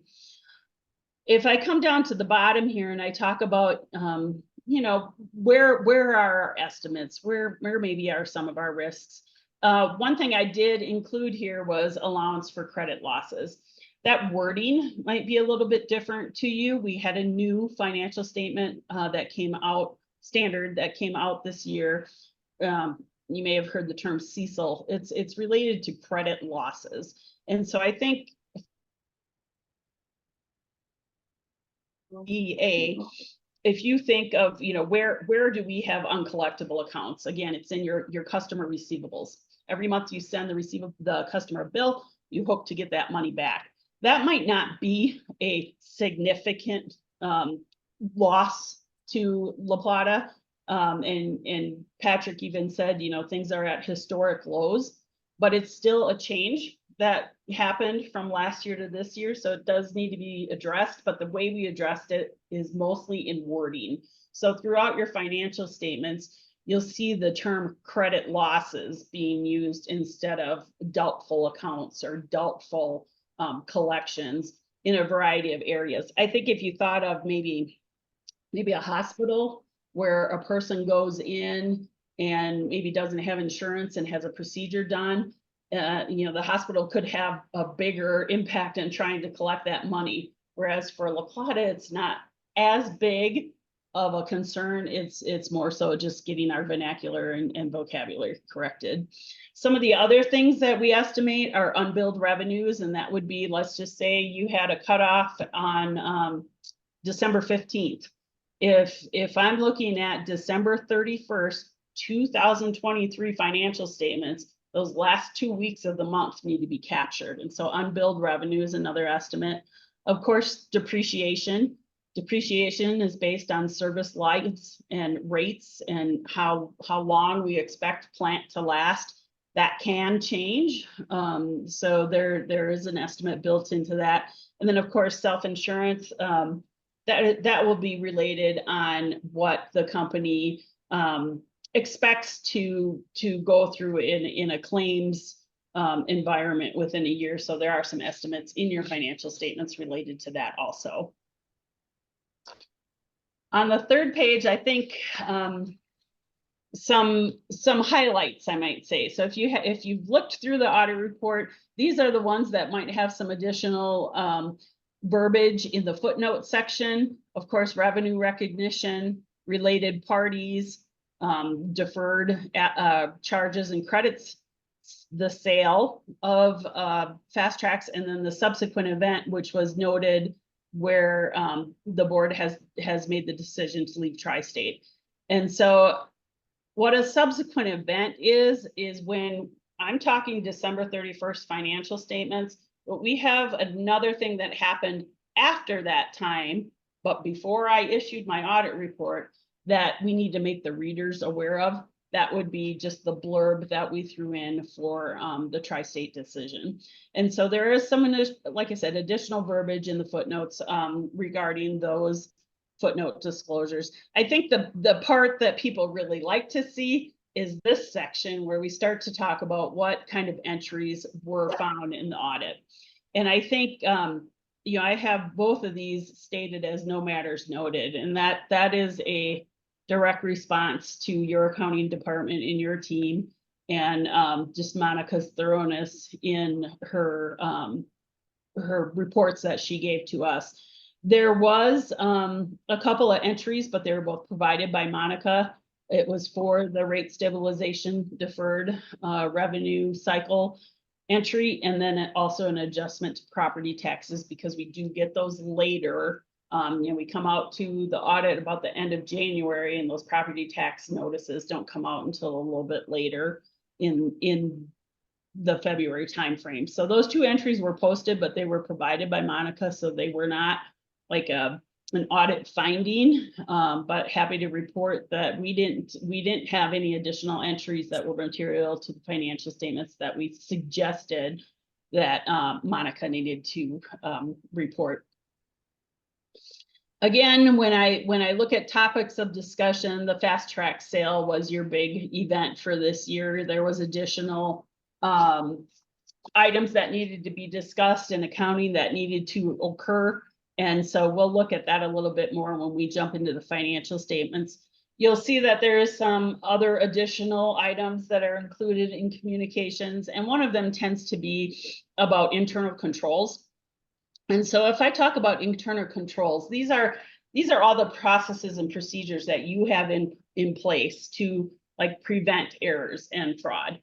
At one end of this spectrum, there's a deficiency. At the other end, there's material weakness. So a deficiency would be where you know, your employees are performing their work, but maybe it takes a minute for somebody to notice or find or see or comment on that error. Whereas the material weakness is when employees are going about their daily functions and your internal controls are not going to catch that error or fraudulent event that happens. So in between, there is a wide spectrum of things. When we looked at all of the internal control procedures, we did not get to a place where we had a significant deficiency or a material weakness. There were just a couple of slight deficiencies that we discussed with the team. And I think that they centered around the actual NISC software system. It's something that we have noticed at a lot of places. It's a co-op software, and they make it great. There's places you can check boxes to say that you reviewed. You know, you have to, as an auditor, back that up, right? And so I think there's a lot of space where certain people have the rights to post an entry, and we just need to make sure that if they're doing that manually, that those are checked. And when we brought it to Monica's attention, she said, yep, you know, every month I'm getting a list of those entries and I'm reviewing them before they get posted to the actual general ledger. And I think one question we asked as a follow-up was, you know, do you make any of those? Who are reviewing yours? And so I think one of the things that maybe was discussed is having Patrick look over Monica's entries just to get that added extra layer of support. But again, nothing that got us to the material weakness side of an internal control issue. So that is the letter. I'm going to jump to the financial statements unless anybody has a question with anything that I've covered so far. Okay. Then let me pull up La Plata financial statements. Again, that's at 80%. So this one, again, when you scroll down to the actual opinion and financial statements, you'll see that you did get a clean opinion. That means all is good. In this paragraph right here, our opinion states that the financial statements referred to above, so your balance sheet, income statement, cash flow, are presented fairly in all material respects. Again, I have to bring up that little paragraph where we talk about Fast Track being audited by other auditors for the prior year. But there is a couple of extra paragraphs in your report. Because you are basically unconsolidating Fast Track, there's an emphasis of matter paragraph here that says Fast Track was sold. And within that, we have a reference back to note 14 if your reader wants more information. I think the second paragraph that was added was, again, this subsequent to year end, there was a agreement to get out of Tri-State. And again, that's reflected in note 2. Other than that, it is the standard audit report. When you get a clean audit report, this verbiage is standardized verbiage for just stating that everything appears to be in compliance. So if I look at the asset side of this, you know, when you take out a entity, you're going to see some lines that have zeros here. And so what that refers to is this certificate deposit last year and these marketable securities last year, those were on Fast Track's books. So if I think about having this entity and then selling it, I have to get rid of all of the assets and liabilities. So that's why you're not seeing a figure there for 2023. So I just point that out right away. I think I like to start off with this top line up here. You'll see that it looks like plant did go down, but again, you have to remember 5 million of that in the prior year was related to Fast Tracks. So where we're sitting right now is plant at about $320 million with a depreciated amount of 162,000. So that gives you plant depreciated about 50%. To turn that into good news, there was almost $9 million sitting in plant under construction at December 31st. Now, that doesn't mean that that's still sitting there today, May 22nd, but at the end of the year, there was a pretty hefty amount of plant open. And some of the bigger projects, Forest Lake cable replacement, that had about 2.4 million included in that figure. And then the Bayfield Pagosa transmission project had about 1.1 million, and then all the other projects that were going on kind of made up the rest of that. But you know, at least it shows that, you know, we might have our depreciated plant at about 50%. Last year it was 48%, but we're still continually going forward, investing in the network and making sure that where we see places of expansion or places that need to be repaired, those strategies are being talked about and taken into effect. A lot of these figures are very comparable until you get down to this other line, and unfortunately, other is the correct title for that. I think the big difference there is, again, with the sale of Fast Track, we got rid of assets, we got rid of liabilities, but there were a lot of things included right at year end that weren't quite finalized. So there were a lot of holdbacks, estimated closings were used. There were some fiber maintenance agreements that needed to be looked at. So really, we're looking at some items really out till almost 2005 that need to be taken care of. And so when we book those things, we book them as a deferred other. And so what you're seeing here is a deferred loss for Fast Track of 3.4 million. And that's what accounts for the change there. When we get over to the liability side in just a minute, you'll see the gain side of that. So that's kind of what happened in assets. If I do flip over to the liability side, again, this deferred credits, this change right here is related partially to Fast Track. There was a $2.8 million gain recorded in that part. And then also that is the account where all of your rate stabilization entries go through. And so there was an increase of about $3.7 million right in that section also. I guess I want to go back up here to again align about Fast Track. I know that it's no more, but it's important that you understand why there was a number there last year. When you own more than 50% of a partnership, you have to consolidate that. And so you bring over Fast Track 100%. And because we only owned like 76%, you have to back out the portion you do not own, that 25%, that shows up as a non-controlling interest. So of course the entity was sold this year. So again, no difference or no figure there reported this year. Debt is always a place to look at. We're down. If you have to look at the current maturities with this. So it was about 106 last year. It's right at 100 this year. That's a 35% debt to equity ratio, which I think is normal around the electric co-op industry. You know, something to just keep in mind though is we think that current payments for next year are going to be 4.2 million. Year after that, 3.9. Year after that, 3.6. So if you look at a 5-year average, you're looking at about 3.7, 3.8 million included in your current maturities for the next 5 years. The discussion you were having was a good one. Should we pay debt early? Should we not? You know, those are all management decisions, but I think, you know, just keep in mind that when you're talking about construction and new projects and places to go with the current debt you have, you know, you got to make sure that you got that 3.7 million sitting there to pay your existing debt. I want to move to the income statement also.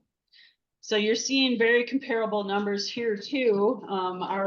Our increase in total revenues from 110 to 112 is about a 1.97% increase.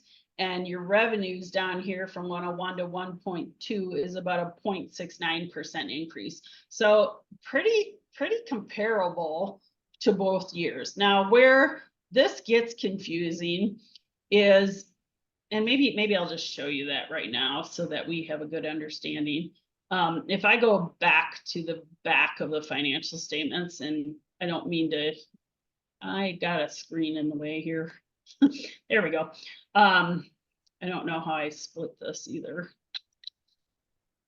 When you talk about selling a company, you do have to get rid of the assets and the liabilities, but the revenue piece of it can be a little confusing. So what happens is we look at Fast Track and we say, okay, we have this information. I think the sale, I don't want to get my dates wrong, but I think the sale date was end of June using August financial information. And so we looked at what was La Plata's share for that period from January to August. And we have to present that in your consolidated financial statements because you still owned it for that portion of the year. And so we do have revenues and expenses in here for Fast Tracks, but then it gets eliminated out with an eliminating entry. So really what you're left with is La Plata's revenues and expenses. Where it all flows through is on this line down here, this other line. That's where you see the transaction occur for Fast Tracks. So when we're looking at the consolidated statement up above, which I'm going to scroll back to, you really are looking at La Plata to La Plata because we had to do a reclassification to make sure we were looking at comparable financial statements. I hope that makes sense. But so let me run back up there. So when I say there is an increase from 100,000 to 112 million, sorry, those are apples to apples, La Plata to La Plata revenues. So I think again, small increases, but small increases can mean everything. We had about $9 million in operating margins last year. This year we have 10. So when you start looking at the rest of the transactions that come through after your operating margins, that's where some of the changes do occur. Of course, interest went down a little bit. Your capital credits that you're receiving from Tri-State went down a little bit. So if I think I'm starting with 10 million, I'm subtracting 3, I'm adding 9, I get to a place where I'm looking at true operating margins and we're at 7 million versus 5 million. So we got about a $1.8 million difference there. Again, I have to come down to this other line, and that's where the Fast Track miracles happen that say I'm taking this Fast Track income that I own from January through August and putting it on this line so that I can get a true apples to apples when I look at the income statement. So when we get down to the very, very bottom of net margins, it was a pretty comparable year. Part of that is due to the rate stabilization fund because we did make some entries there to keep it in line with what was presented last year. One more thing I want to just hit real quick is your cash flow statement. You know, there's a lot that happens. We get our money from our customers, we pay our vendors, we have some non-cash items, and in the end, we had $13 million to spend.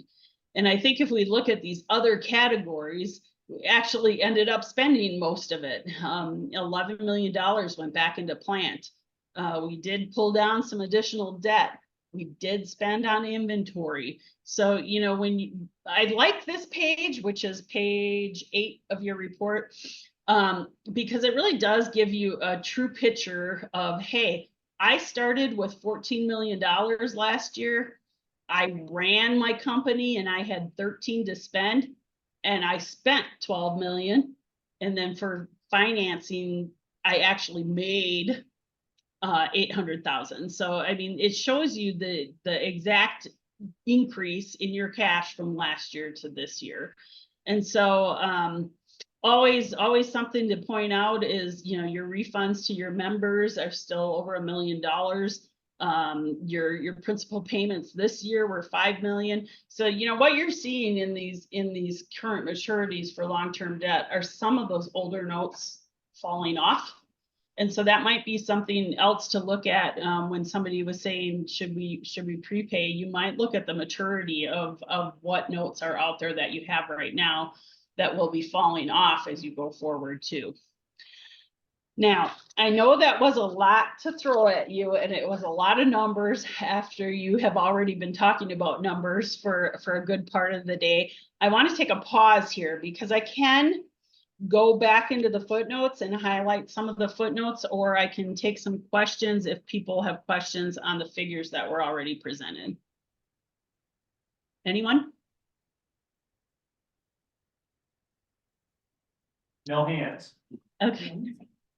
Okay, well then I'm just going to point out some footnotes just for additional discussion. We do always like to point out federally insured cash amounts.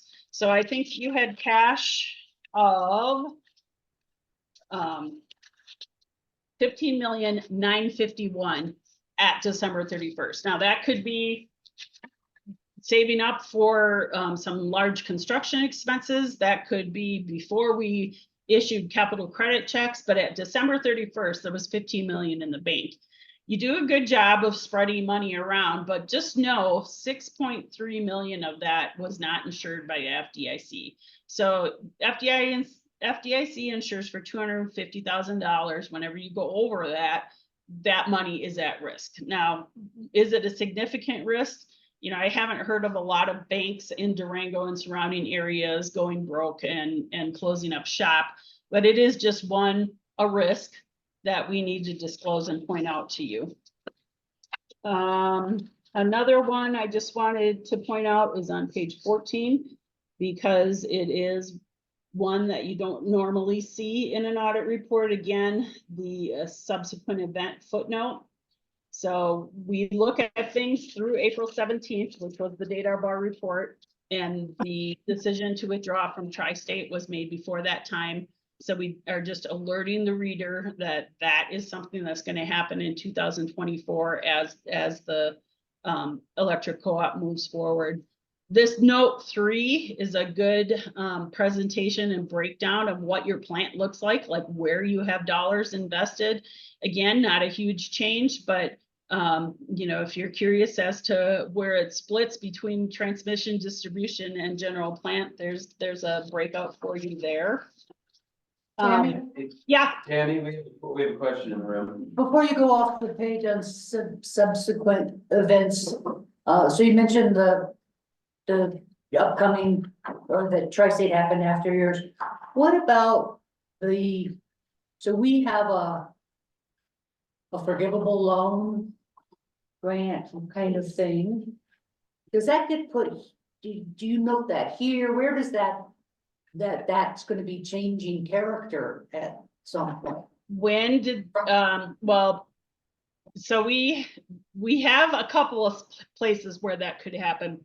And I think it's important that if we're looking at subsequent events, this is where we ask Patrick, we ask Monica, we talk to Graham, is there anything since the end of the year that we need to be notified about? So if we are not notified, I guess is the right word. It might not be the level of subsequent event, and I guess maybe what I should be asking of is, that entity did exist in 2023 as a probable. I don't remember if it got, when it got approved. We're talking about. Sun- It's in the, So PACE has not been inked as a contract. okay, We are not obligated. We have been awarded PACE. We are going through some follow-up post-award documentation stuff, but we have not finalized PACE 2. It is not, so it is not something we would have reported to Tammy because we have not committed to it yet. I see, okay. Yeah. So so the subsequent events you're talking about are true events, not, this might be on the horizon. You want, Correct, if it correct. happened in the period between. Thank you so much for the. Correct, explanation. and to clarify, I was aware of PACE. It wasn't one that was a surprise to hear about. I was aware of that. These are ones, I mean, typically the reason you want to disclose things like this is because there's either a very large sum of money that's going to come in, or there's a very large sum of money that's going to go out. And so in that case, you know, when we're talking about tri-state, and I can just go to that footnote real quick. Let me find out what page that is on so I don't make everybody super busy. Okay. When we're talking about tri-state, there is stuff in this report that relates specifically to tri-state, and it's in the related parties transaction footnote. So we're talking about cost of power purchased, $66 million. Capital credits we got refunded back to the company this year, 1.1 million. $70 million worth of investment sitting out there, and then receivables back and forth. We were owed 6.3 million at the end of December 2023. So when I look at this, you know, somebody who has no knowledge of what a co-op does, or somebody that's looking at your audit report and they see, oh my gosh, tri-state, they're leaving tri-state, and then they see this tri-state, we have cost of power of 66 million, we have capital credits of 70 million. Those are big numbers. And so an uninformed reader is going to be saying, what replaces those numbers? What happens with those numbers? And so we just give them a heads up. Hey, this is happening. Because, you know, as you go through your negotiations, there's probably a 90% possibility that you are not going to get this full $70 million back. It will most likely be discounted and you will get less than that. But as part of the withdraw, you know, are you going to get that all at once? Is it going to be over a period of time? You know, what are the negotiations, rules, and regulations that are going to be connected to that transaction? And so, again, it's just like a heads up teaser for next year. And when you have grants that you have forgivable pieces in, if you start drawing down on that grant, or if you have a signed piece of paper that puts you locked into something, that will probably more likely come in your long-term debt area of the footnotes, which talks about your CFC financing, and then there would be additional verbiage in here for any other kind of agreements that you have.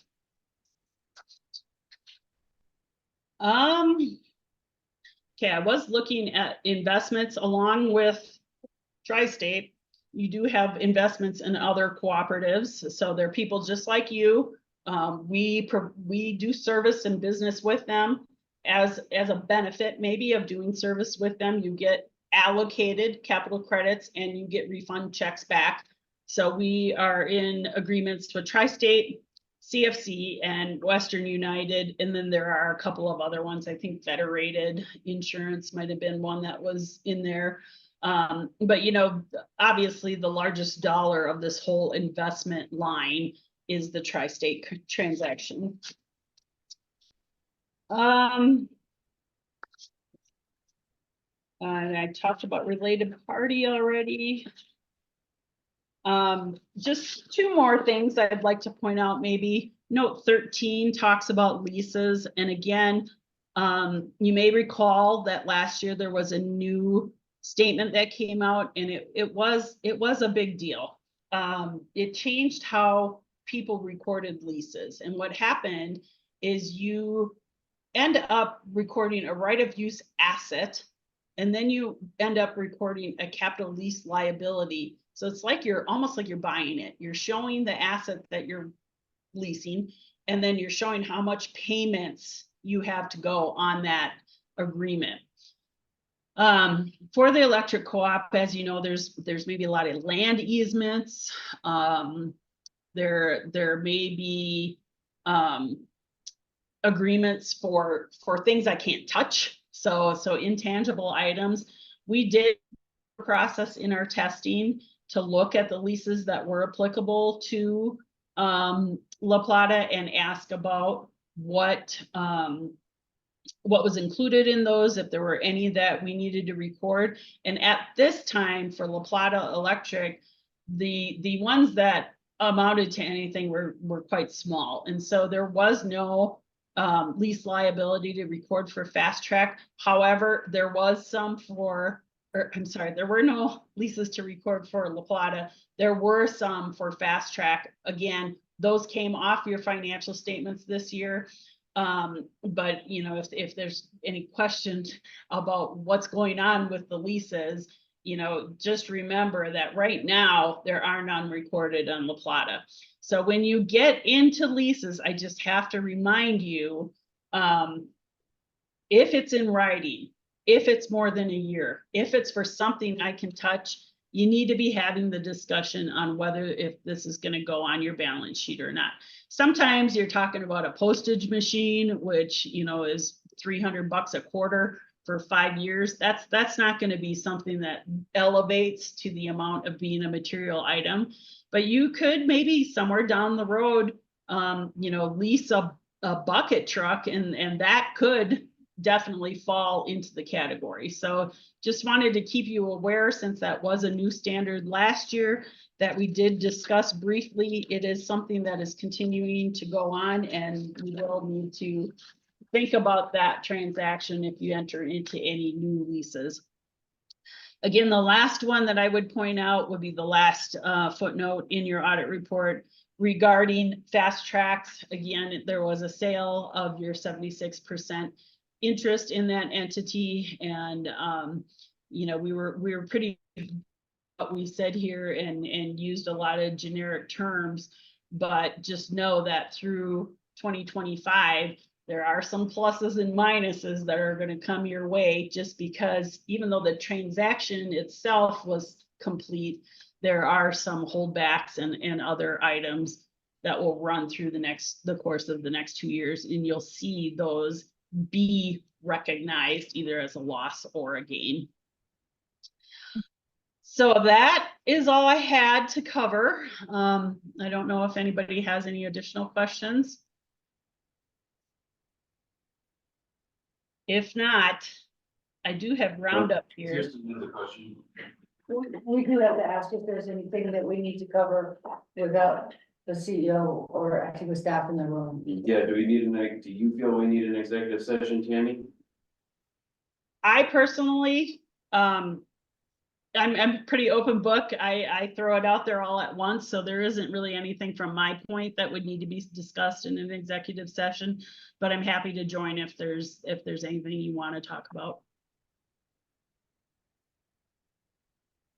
Okay, let's consider that, but let's let Tammy get through the rest of the presentation, and then we'll kind of Thanks, Ken. take a poll. Yeah, so I think the only thing I have left is roundup. And of course, you know, that's a very, very small thing. It is a review report, which kind of means we're just taking numbers and putting them in financial statement format. As you know, roundup is just the rounding up of your customer's bill. Every year we get contributions, and then we give money back to charities and people who are in need in the surrounding areas. So again, just a review report that says who's responsible for what and what the conclusion is. And the conclusion is that we don't see any material issues with what is presented in the financial statements. And this one has always been just a single year presentation. So I can give you some background in that. we have a certificate of deposit and we have cash available of about $40,000. Last year, those figures, the net assets, the number right here was 57,676. So not a whole lot of change. What that means is kind of what we brought in is what we gave out, and we'll see that on the next page. We had contributions come in at $118,000, just again for reference. The 2022 contributions were $118,523. So you can't be much more close and comparable to that. Donations that went out the door, here's the breakdown of that. Donations totaled $130,848 last year. So a little less was given out, but still a good chunk of change going back into the community. And of course, there were some specific programs that were given to, and then the majority of the donation pool is just miscellaneous donations that have been given out. So again, this is a good place to see cash comes in, cash goes out. The change was $5,000, and that is the change from your 2022 cash position to what you are left with for 2023. Nothing really to mention in the footnotes down here. You only have $50,000 of cash, so there's no FDIC insurance problems, and there were no subsequent events through April 17th. So that's about it for Roundup, unless anyone has any questions there. Oh, question. Go ahead, Tim. This is not for you, Tammy, it's for staff. I don't have a around the piece. So if that could be put into the Google Drive, that would be helpful. Okay, thank you. That's news to me, and I can't read what's on the screen. Yeah, Thank we you. get it in. I can blow this page up for you while we're. That's all right. That's all Yeah. right. Look, yeah, maybe it's that. I've been following through the report. It's on my. So do any board members think that it's necessary for us to go into executive session with Tammy to discuss the audit report? Okay, I don't see any request for that. So yeah, anything else, Tammy, to wrap up? I mean, just you're going to be entering into a time of change for sure, and just make sure words of advice can be tricky negotiations. So just make sure that you're working with somebody that understands what involves leaving Tri-State. You're in good hands though, right? Graham has been very helpful through this whole couple of years that I've been down with La Plata in providing litigation updates for me. Patrick, even though he's new, he asked great questions while I was down there, and we had some conversations where we were able to match him up with some tax experts in our firm and introduce him to our national industry partner. And then Monica, she does a good job. It's evident in the audit when you don't have a significant deficiency or material weakness or even a past adjustment, that's a reflection on your team. And so, I mean, I think, I'm never biased. I still, in every audit, I want to find at least one entry. I want to find that one error, and to have somebody get through it with none of that is really quite impressive. So, I think you should be proud of your team. They're doing a good job.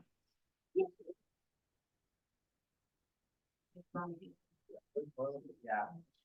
And Tammy, thanks very much for the great presentation. I think really good kind of relatively deep dive into the finances, which isn't always the case with our audit reports. So thanks for doing that. You bet. And I would just say find a good replacement for us. I got you covered. Okay, thank you so much. Good luck. Okay, thank you. Yes, I mean, I should say I'm not fully retiring. I still need health insurance, and I'm not one to sit at home and just shell out 24 grand. I am just moving to our national office to be a trainer for some of the new software that we have rolling out. So just stopping with the audit and tax stuff for a while and just kind of doing something different for a couple of years. So I'm excited. Good luck. Good deal. Well, thanks for your time today. You bet. Good luck. Thank you. Thanks. Bye. All right, let's, okay, lots to process there. But let's go ahead and take a break, 10 minutes. 11. Okay, welcome back, everybody. Let's see, so I erroneously suggested that we were moving directly into board action. I skipped over, agenda item 4B1, which is a resolution to allocate patronage capital. John Lee, I move to approve resolution 2024-06 allocation of patronage capital. Second. moved and seconded. Any discussion on that resolution? Kohler. Just one question on the non-operating margins, 1.6 million. Is part of that fast track?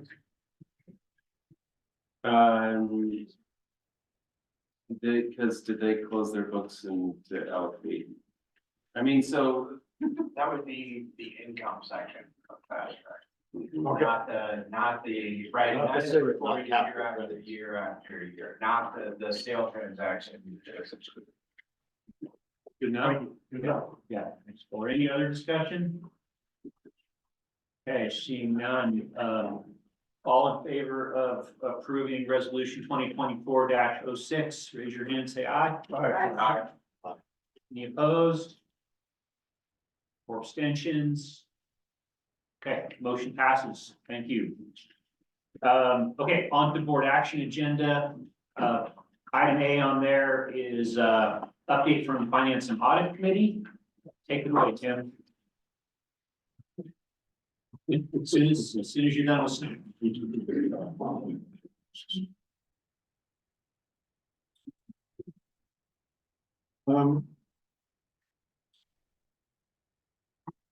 Written reports in the packet.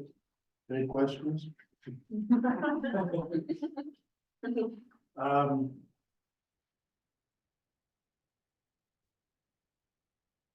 Patrick's already covered financials. We're gonna talk in executive session about the fast track update. As well as the discussion we had on the FERC update, I guess, on FERC rate rulings for Charlie. And then there was a really good presentation that Patrick carried forward on PACE financial modeling. That presentation is also in the Google Drive for the committee from May. And I highlighted the key components of that. Which really are Patrick's questions or points. So if there are questions on that, I would probably defer that to Patrick, who's also like me having his breakfast. And I also put the link in the Google Docs for that presentation in this report. Lastly, we've gone over a couple times the last couple of FAC meetings because of discussion around the exit and price date. So we will discuss and make a decision in June about probably moving this to a 3-hour rather than 2-hour committee meeting so that we're not running over and screwing up people's schedule who expected to finish at a particular time. So that's my report. Any questions? Kristen? So Patrick, on the PACE stuff, since I'm supposed to ask you and not Tim, are we gonna do it, you think, or not do it, or? I think, I mean, if you just want me to assign probability greater than Yeah. 50%, I think that there's a good chance of that, yeah. Greater than what percent? 50%. 50, Maybe okay. anything over 50 is probable that we would do it. There's still, we talked about this in the meeting quite a bit. RUS is still figuring a lot of this out. We are still getting requests for things that we kind of thought we were past, which, you know, we won't get into the details there, but from my standpoint, as I think about the future, there's all sorts of cash requirements for the loan obligation that, you know, that I talk about on the slide in the form 25% equity and interest in principal of 12 months, et cetera. I'm trying to guide my thoughts towards what does that look like? How do we get there in the time frame? There are still a lot of questions though on the timing of when, because in the, I don't know if you looked at the slide deck, but the timing of when we can actually draw funds. So when does that occur? There's still a lot of unknowns. And, you know, we use this concept of we're building a plane as we fly, and it feels that way with this particular project. And so a lot of things to keep an eye on and also to get, you're still getting requests for. Absolutely. RUS is, to extend empathy to them, I think they've had an overwhelming interest in the program and they are just fielding things. I think they're developing their answers to questions as they get them, which are voluminous, I would have to. Thanks, Patrick. Anything else, Tim? Jim, I have another question for the finance committee. So we just approved the policy on, not the policy, to allocate the funds. We're gonna be at some point, at the point of the year, I forget when we retire it, and there's always philosophies about retiring, first in, first out, last in, blah, blah, blah, or a mix of stuff. Is that something that you guys talk about in your committee, or how does that work? We usually. I don't recall exactly the I could probably speak. nature or level of discussion in past FACs regarding that particular. Okay, I think staff typically brings sort of what the kind of present financial ability is to the fact, and then sort of we have a discussion there where sort of we're just back to sort of amend and add a policy layer to that. And we would say, this is probably, and we would sort of say, this is what we have outstanding, but we can get rid of 2004 and 2005 this year or something along those lines, and then they can say, well, that maybe, but maybe we can take that same pool of money and get some LIFO out of it or something like that. Right. So we have, so I think we typically bring a package and then it gets evaluated and perhaps modified. okay, so because it is a philosophy and one discussion, and I think of a philosophy. And discussion, ultimately I a think board of decision, right? governance Yeah. discussion, yeah. So it gets, so the amount that's gonna be retired, I totally get, that's a pretty hard number, or, you know, we want to do what we can do on that one. But you know, who does it benefit? Do we want to be benefiting our newer members, our older members, our in-between members, and that whole thing? So so that discussion happens when that comes from the staff to the finance committee, and then again, from the finance committee to the board. And can somebody remind me what time of year we do this? So we tried to correlate them as tightly as possible, and it just because of sort of other workload for staff, we weren't able to bring that to you this month. So we're thinking in the next month or two, so we can have a consolidated message to the membership. So what we found is over the past is that membership, it can get confusing. Like, here's one letter that says allocated, another letter that says retired. So we try to just send it in one letter, and we think we get it out. It will meet our notice requirements to get that consolidated letter out in the next month or two. So that's our idea. Tim. That's it. You answered. Thank you very much. Thanks, Tim. Anything else, FAC? I would just note that, we did ask about how long we used the audit firm, and they said they were like, well, at least 6 years, so Patrick had said next year he's gonna do an RFP for a new auditor. Started that process, actually. Just one more, it would have been helpful to have a link to the audit report in the onboard agenda. I didn't know where to find it. Yeah, room for improvement. Okay, let's move on. Committee on Policies update. Policy 203, disposition of unclaimed capital credits. In your packet is the red line copy. What's going to be put up on the board is going to be without the red lines, as we're going to entertain the approval on it. The note for it, or this point, the committee recommends approving this amendment to policy 203 as presented. And it's before the board. Right, are we able to flash that Yeah. up there and, I think Janelle has uploaded it to onboard, the clean version, and so, Drew, if you update your onboard, you'll see it says policy 203 and then clean in all capital letters. So while you're looking that up, can I ask a question of the policy committee? yeah, or maybe we should is it about the policy? It's Or- about 203, yeah. Yeah, let's get a motion on the We floor. move that we Well, approve Yeah, 203. Yeah, I mean, so actually, I don't know that we need that. This is Oh, something that's right. that's referred to the standing committee, has been returned as a recommendation from the standing committee, so it appears as a motion when John presents it. Okay, then we'll entertain a discussion and here's, Okay. go ahead. So I'm interested in what, if any, discussion happened at the policy committee about this, about why we're moving the app, which I personally think is a great idea. Just wondering if there was any discussion.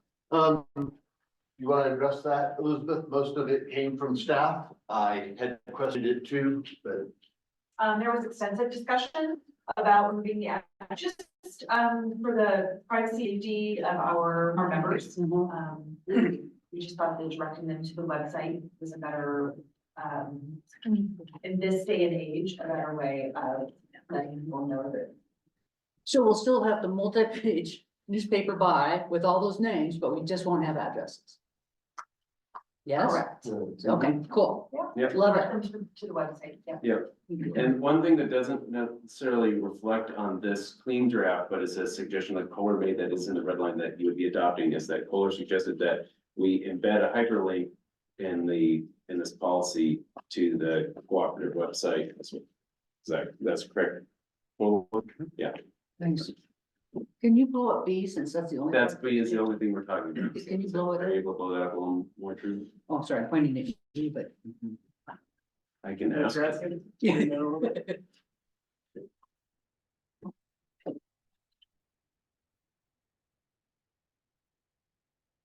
Remains You open. think the three forms of communication, we have direct mail to the members at their last known address, publication of the names in the newspaper with a reference to the website, and then, of course, the website itself where people could sort of self-direct to without ever having to sort of look at the name. Those would be the avenues of communication. But basically, the point was to sort of take people's addresses out, as staff is concerned about member information security. Okay, any more discussion before we move to vote? Tim? Are addresses necessary at all? So then what happens is, I guess what happens here is that there'll be sort of a cooperative portal where people can sort of investigate themselves, so it's not like the address will be on the website. I guess, is that a question? Well, that's a clarification that I wouldn't have realized. And sounds like where more information. I don't know. I guess my question is, do we need to give addresses? And if so, how do they find it? That's just. So I guess. so we need the addresses for the direct mailing.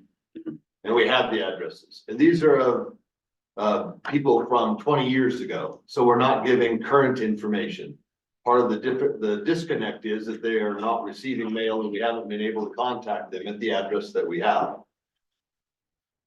However, and I know that there are people that look at, their county roads or their part of the district or their county.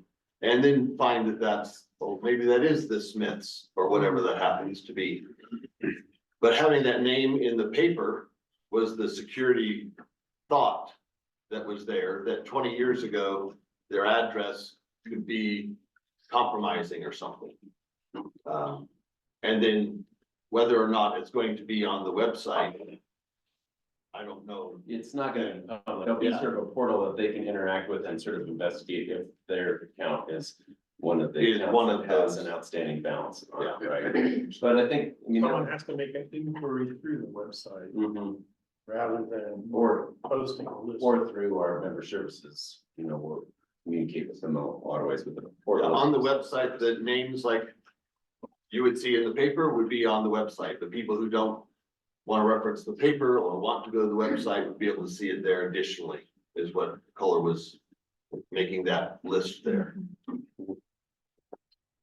I think one of the arguments was, let me take your argument, John, was that if you have a common name like that, you know, it might be helpful to have the address there, because you know, am I the John Lee you're referring to, or are you referring to the John Lee on the other side of the county, right? And so it's not without value to place them, but it's sort of a wait for the board to have. Do you want to sort of disclose that information and let every John Lee in the county go to the portal to see if that you're the John Lee they're referring the right to, one. or do you want to? Sounds good. I don't have that one. No, you don't. Well, like several years ago, I was going through the paper list and one of my second cousin's names popped up. And I couldn't figure out until I looked at the address why his name was on there. He has a summer home up by Williams Creek or Lake up in Pagosa. So anyway, he had sold that property, but he was still entitled to his capital credits. So that, I was able to get a hold of him and he came in and got that. But otherwise, I've been bum puzzled about why his name was on the list. So work. Did you get your commission on that? Anybody else? Okay, then, we'll go ahead and vote on it. We did a motion. Yeah. Yeah, It's sort of like a committee. It's recommended by the committee, so it's on the floor. If discussion is closed, then we can have a vote. Take it. All those in favor of accepting policy 203, disposition of unclaimed capital credits with case as posted, say aye or raise your hand. Aye. Any opposed? Any abstentions? Motion, John, was that I didn't get John, a are visual. you in favor? Yeah, or- I'm- Okay, I'm here. motion carries. Okay. And just note that Matt is on the line, so probably should adjust the agenda to that. I would say, you know, we had discussed having the portion of the board strategic planning consultant presentation being in public session. I think I can speak to that after the executive session, if we want to sort of proceed to the executive session discussion first. Yeah, just quickly to point out that in the packet is a memo about policy 129 asking for board input. So pay attention to that and provide input, ideally prior to the next COP meeting. And then Which is June 3rd. thanks, Joe. Then if there's no dissent, we'll go ahead and move C and D to after executive session. Or after attorney update. We'll probably bring Matt into executive session, right? Okay, so just really just Yeah. respecting his time and our budget Yeah. on that. Okay, so seeing no other objections, we'll make that agenda modification, which puts us at section 6, attorney update. And we'll go ahead and pass it over to Matt. Hi, Matt. Hi, nice to see you guys. So a few quick updates prior to executive session covering 4 areas. So we'll start at FERC. As y'all will recall, you know, Tri-State's A41 rate, formula rate filing was rejected by FERC. They were told to refile that rate. Our understanding is that they are moving towards making that filing towards the end of the month. You know, we've been in some active dialogues with them about that and intend to continue that, you know, over the course of the time leading up to when they're going to file. So that's going to be forthcoming, but we anticipate that on May 31 or thereabouts. So that'll reinitiate that case. it will get restarted in front of FERC, and then it will proceed accordingly. Also at FERC, sort of at FERC, with regard to the CTP, there have been appeals filed by both United Power and by Tri-State. One appeal was filed in the 10th Circuit Court of Appeals, which is, really the Mountain States. The other one was filed in the DC Circuit. We have intervened in that case so that we can monitor it and participate in it as we need to. Our current expectation is that that is going to be consolidated in the 10th Circuit, so it'll be heard in the 10th, most likely in Denver. And it's going to take a while for that to get off the ground. So really nothing happening in that outside of folks intervening consistent with appellate guidelines and procedures.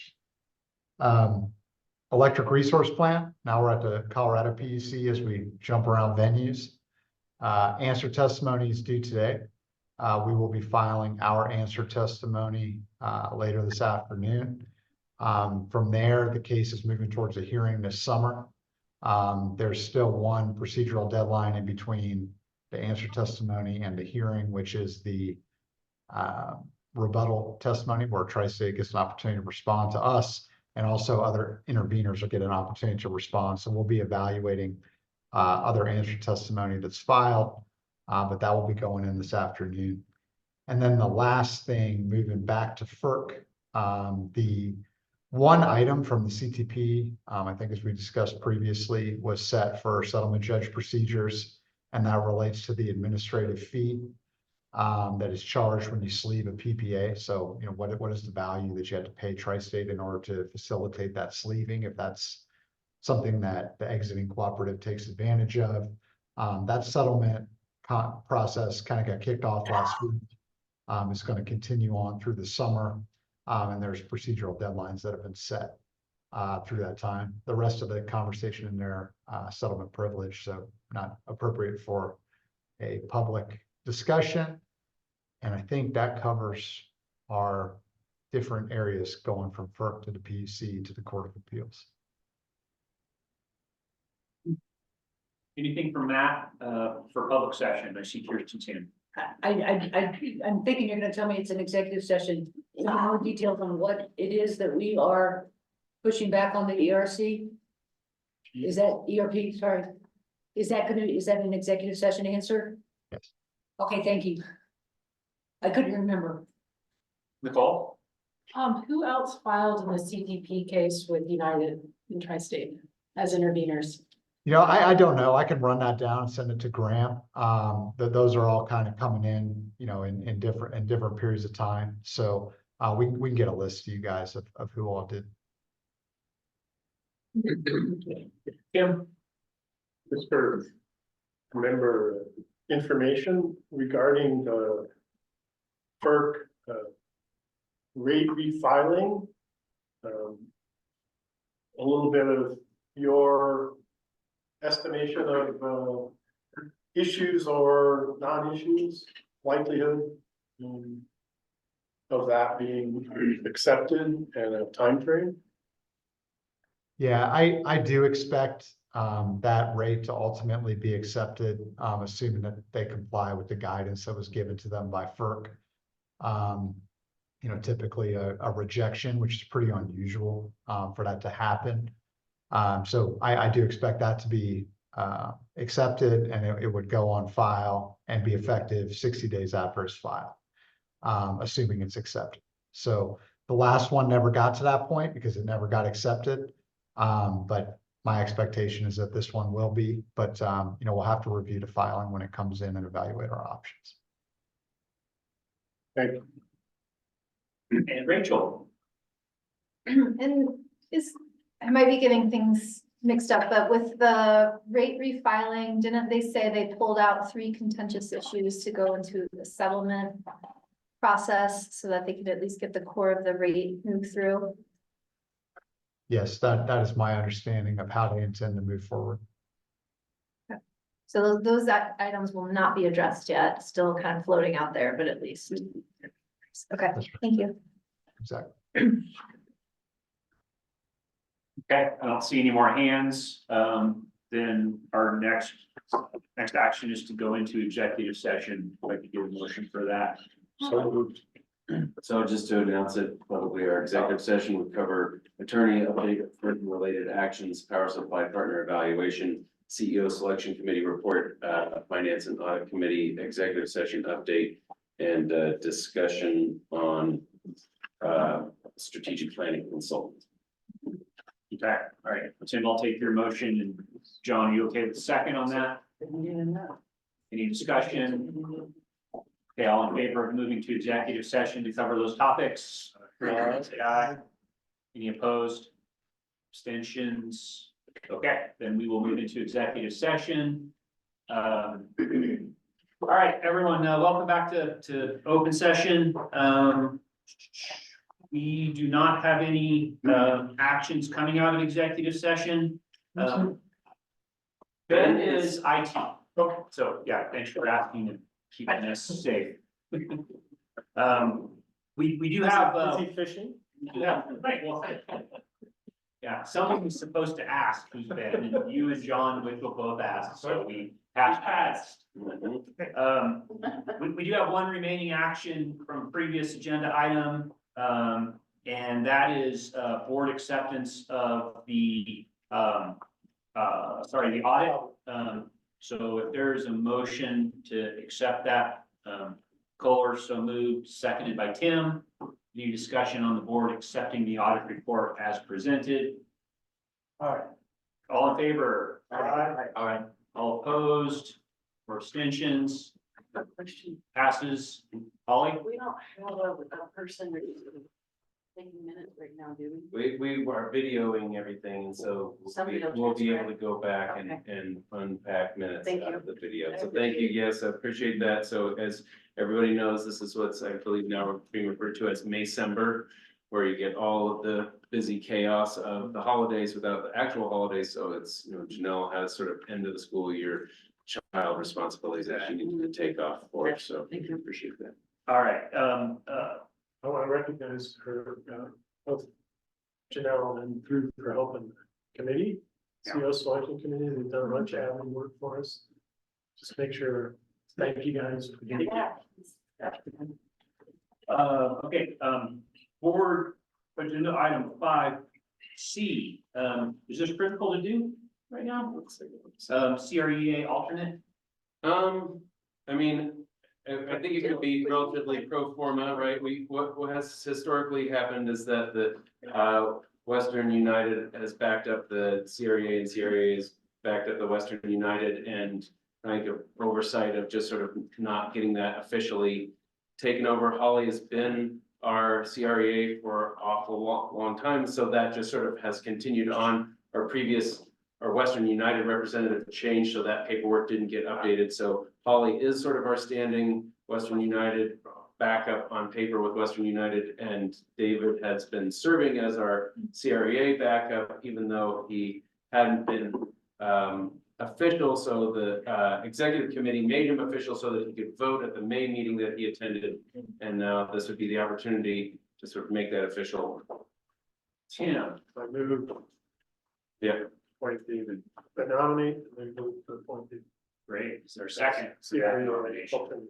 Second. Great, okay, any other nominations? Okay, then let's vote on David, all in favor of David being the alternate? Yeah, paperwork's already in place, so you are. Yeah, already attended 2 meetings, so. All right, thanks for getting that done. Then, let's see, we don't have action on strategic planning consultant. CEO is going to take that responsibility. And so that gets us down to reports. Almost to the end. Oh, Rachel. One question on strategic planning. Yes. When I looked at that slide deck, it kind of seemed to only pull out power supply and one other in our goal of the topics to discuss. Co-op of the future. Co-op of the future, thank you. It also seems like we've had a lot of conversation around trusted community partner. And just like, hey, we need something bigger around this. And so I don't know if we wanna tuck that into, I think we've already got a lot we're trying to cover in maybe 4 hours. But if we could put that in the broader ongoing strategic planning conversation or revisiting.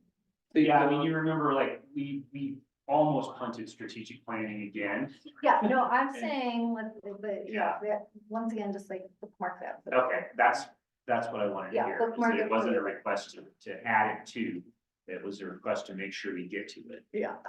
It's reserved, for settlement. Reserved Yeah, for later, reserved. so, yeah, So, reserved, has okay, to be. then no objection. Let's see, okay, so attorney report, I will refer the board to my written report and take any questions. second. Doesn't appear that there are any, so on to director reports. Roundup, any special comments, any questions for the roundup group? Kohler. I'll just do a real quick one. On the first page, it talks about the education grants and the high Durango Point Fest, and music in the mountains. Then the next page, it puts all the educational grants under Archuleta County. I couldn't quite tie the two together. It's like they were Durango things about Archuleta County, so I'm not too sure how. No, the roundup was those that was in it, and then Archuleta County was the education center at 3978. So it's two different separate. The what now? I'm looking at the roundup correctly, let's see if I'm looking at it correctly. Oh, yeah, you've kind of put 3 entries under educational grants. Actually, County Education Center 3 times. Oh, did I mess up on typing again? Then that's my mess up on typing. I'll get it corrected. I'm sorry about that. Board. Yeah, I know that. Oh, yeah. No, they're misnamed. It went all Archuleta. There was 3 separate grants. I was doing that on vacation, so I apologize. Nicole always did this, and I haven't done spreadsheets for since I retired. And I was on vacation, I actually helped have my wife make sure that I only got one of them this time instead of 20 of them that Tim had last time. So I will get that corrected. You're exactly right. It's 3 different ones. So thank Anything you. else for roundup? Thank you, Nicole, for doing this. CREA, anything special to report? Well, talk about Trooper, he did 2 CRE meetings and roundup on his vacation, so Trooper Day here. I did forward the RTO webinar to everybody who didn't see it, but otherwise I'll turn it over to Dave if he has anything to see anything specific. No, other than I put in the report, the net metering, they were gonna go to the governor. But when we had that meeting, it was like herding rabbits. So every single co-op had a different opinion on net meter. So they did not go.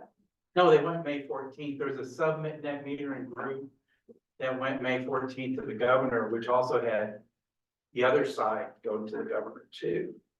So they were trying to get what CREA position could or couldn't be, but they had bullet points, but there were kind of nothing of a consensus came out of it, if that makes sense. So it's a tough one, but at the end of the day, I think the governor is going to decide. So they had solar advocates also at the governor's meeting. So, they would put our point and the solar advocates put their point.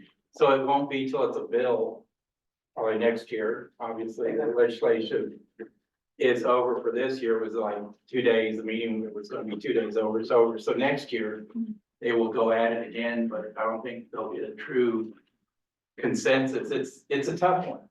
Everybody has different opinions on how to tackle it, but they all want to be totally reimbursed. At the end of the day, I think everybody wants to, all the co-ops want to be reimbursed on the solar side. Wants it a little bit different, so we'll see how it goes on legislation. So this may be more for Holly at this point, but, or maybe even Graham, but, net metering was established through a referendum, a state referendum. Yeah. Not through legislation. The rulemaking was devolved to another agency, but I'm just curious to what extent I guess the governor and the legislature can change what was a referendum. Well, it was a referendum that resulted in statute as opposed to a constitutional amendment, so I mean, I think the legislature can. Change Yeah. I mean, I think that's, I mean, and then that's sort of the battle of the democratic process and state legislatures that rely so heavily on referendums, right? Is that you can get in that tension between your delegated legislative body and the body's politics. So maybe a question is, to what extent do we have to take that into consideration as we go through our planning around net metering here? Maybe that's, we need to see what the legislature or that recommendation is before we start changing ours. I mean, Well, it's unreasonable, but. So in the meeting that Graham was there, it is a rate. There is the statute that we have to for limitations of 10 and 25 kilowatts, Mhm. et cetera. Yeah. But I think there was conversations that it is a rate, and today the co-ops could adjust the rate. Yeah, I mean, so that's the argument. So, I mean, the argument is that they would like net metering to be able to be a rate, right? And that we would then have rate making authority. And then the idea is that largely, and then when the debate occurs of how much are we regulated by the PUC or not when it comes to rates, right? Because there is a pretty low threshold to appealing our rates to the PUC. And so there's people, I think, on the cooperative side who have had their rates appealed to the PUC that feel that we are sort of more, we are effectively regulated by the PUC because it's not that hard for people to get that appellate jurisdiction over this government, over this regulation body's rate making, right? So and that was sort of the line of that discussion, right? Was that, we should net metering should be a rate. Every co-op is in charge of its own rates. If Levada wants to do X and Highline wants to do Y and Yampa wants to do Z, then that should be that the point of cooperative governance is local self-control. We should call it a rate. PSCO and Black Hills should have to go through the PUC to get their rate approved, and we should have to go through our board of directors to get that rate approved. And some people think that that's sort of meaningless because the ability to get that thrown back in front of the PUC is as a local. So that's sort of that portion of the debate, which is just a portion, right? There are a lot of, as David, I think, sort of summarized, there was about 20 different opinions as there were co-ops in attendance. If not more. Yeah. It's not more, there might have been managers that disagreed because it was a joint manager board. Yeah, manager. There might have been managers who disagree with their board. I'm not gonna sort of say, but that might really have been the case. There might have been more opinions than there were co-ops represented for that very reason. It's tough. Mm-hmm. It got a little heated. Mm-hmm. Here's another question about CREA. You reported about the Light Up Navajo project. I want to give kudos to CREA for listening when we were saying, why are we all going down to South America? What about local in our backyard? And I'm so pleased that they're supporting that. I'm wondering if there's any interest with us at supporting that for our line workers. Yeah, I mean, absolutely interested in sort of following up on that. We've kind of got some questions going on, and I'll kind of get with the board on funding and what that looks like and stuff like that. So I mean, as my understanding, it's basically similar to the Central American, only probably somewhat less expensive because you're not flying to Guatemala, you're driving to the Navajo reservation. But I mean, it was really interesting. I had the chance, David and I went out and toured the hotline school, and we had the chance to meet with some line workers that were training there, and that kind of talked to it. They talked to us about that. I mean, they talked to us more about. They had one person that was talking about the Guatemala, and another person was talking about Light Up Navajo, and there's sort of like that moment of like seeing the community get power for the first time is like really sort of drive home why you are a line worker, and it will really reinvigorate you. And so, I mean, for me, seeing that testimony, and I'm very happy to support it at this level. I will, right now, that's sort of investigatory to figure out what that's gonna involve, Cool, have something for you. perfect, perfect. Anything else, CREA? Western United? Yeah, Kirsten had some questions from co-volume commitment. Can you expand on that? So let me start with the DOE transformer efficiency plan approved. They're just happy they decided one way or other. They gave Bermco enough time to change in the plan. So you got today's core steel, which is a little bit thicker, easier to bend. So your transformers, you don't want any bends in your foot. So with amorphous steel, it's thinner, but you gotta do more laps and you gotta worry about it cracking. So they gotta retool for that, but there's a percentage, a smaller percentage that they have to get out, and those will be more expensive. And they'll also be more heavier. So they might impact if you had to retrofit a pole, a new pole, you'll design it for that transformer. So there is 1,000-pound page spec. And they said they're not gonna say whether it's good or bad until they get the spec out. So that's, to answer your question, it's probably neutral because the spec is so thick, but they're happy at least DOE got on the pot. Okay. Transformer pot, I'm trying to be sophomore. You didn't get it. So the amorphous steel was, I think the reason they were pushing towards it is because that is made in America. They were pushing for my understanding is for efficiency also, Okay, but it's very small efficiency for your losses within the transfer. But it's more complicated, and if you got something thicker, more brittle, then are you gonna have life expectancy issues in my mind? right, So the old pots that you put up there last forever, we'd always refurbish them, and then once we got through using them, we'd sell them to Mexico and they'd Right. still use them. So these amorphous steel, who knows what the true lifespan would be, just because to me, you're using something more brittle. And it's a harder process and it's a heavier pot, so there's a lot of negatives in my mind. It's just me speaking right. off that, but DOE wanted it for made in America, but I think the biggest thing was the losses for efficiency. Okay. So you do have transformers losses as you go through the transformer. And there's, right now, there's only so many transformer makers that can deal with amorphous steel. Yeah, I mean, they can't, they've got a tool. Bermco's pretty much got a tool up to do it right, Okay. and so there's a learning curve. And Or cost. they have to tool up, they They don't have to have tool a up. tool. They have to tool up and do it Okay. line. They have to do a separate line, Right, but they're happy they got more time to do a separate Okay. line. And they're happy there's a decision that you have to do it, okay, even though they don't want it. okay.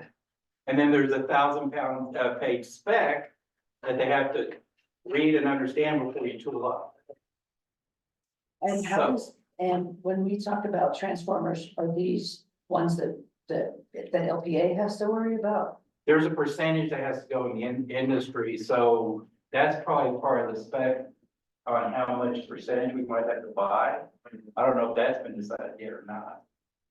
Yeah, just work to it and see what Western United can do. Yeah, Okay, yeah, so that's, to me, right now, in my mind, DOE said this is how many percentage you have to kick out on the manufacturing side. So it has to go in there, that costs more, so I don't know how they're gonna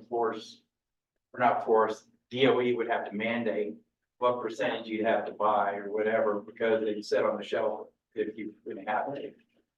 So I'm pretty sure a great question, and that's part of what is down the road that they have to look at, so.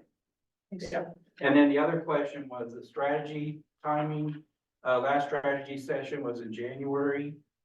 And then, on the, patronage, yeah, it's at eight year cycle, which is great. So I think they try to look at patronage when they have good monies, but coming up, the patronage they did mention is gonna get more and more larger dollar amounts to meet that cycle. Okay. Because the more people join, WE over the years. Okay. So boom, boom, boom. so the strategy question was, I understand they did it in January.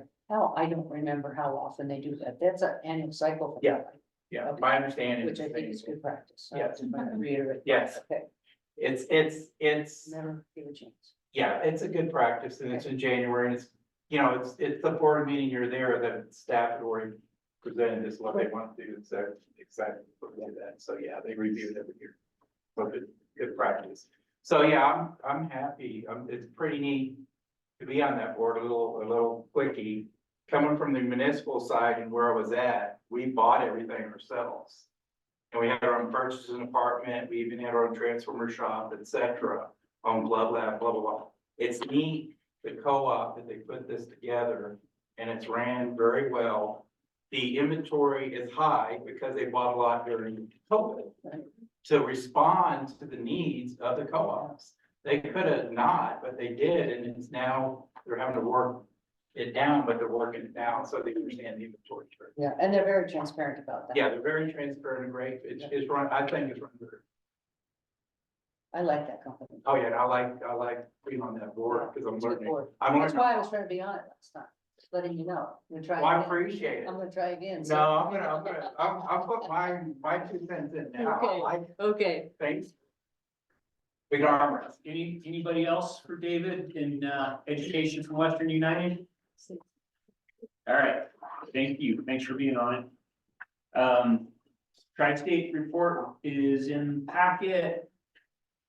Yeah, Kirsten, you had some questions on it or more comments, but. Just one question, so they noted in there that, United Power's rates went up, and I was concerned, anybody know how much, or?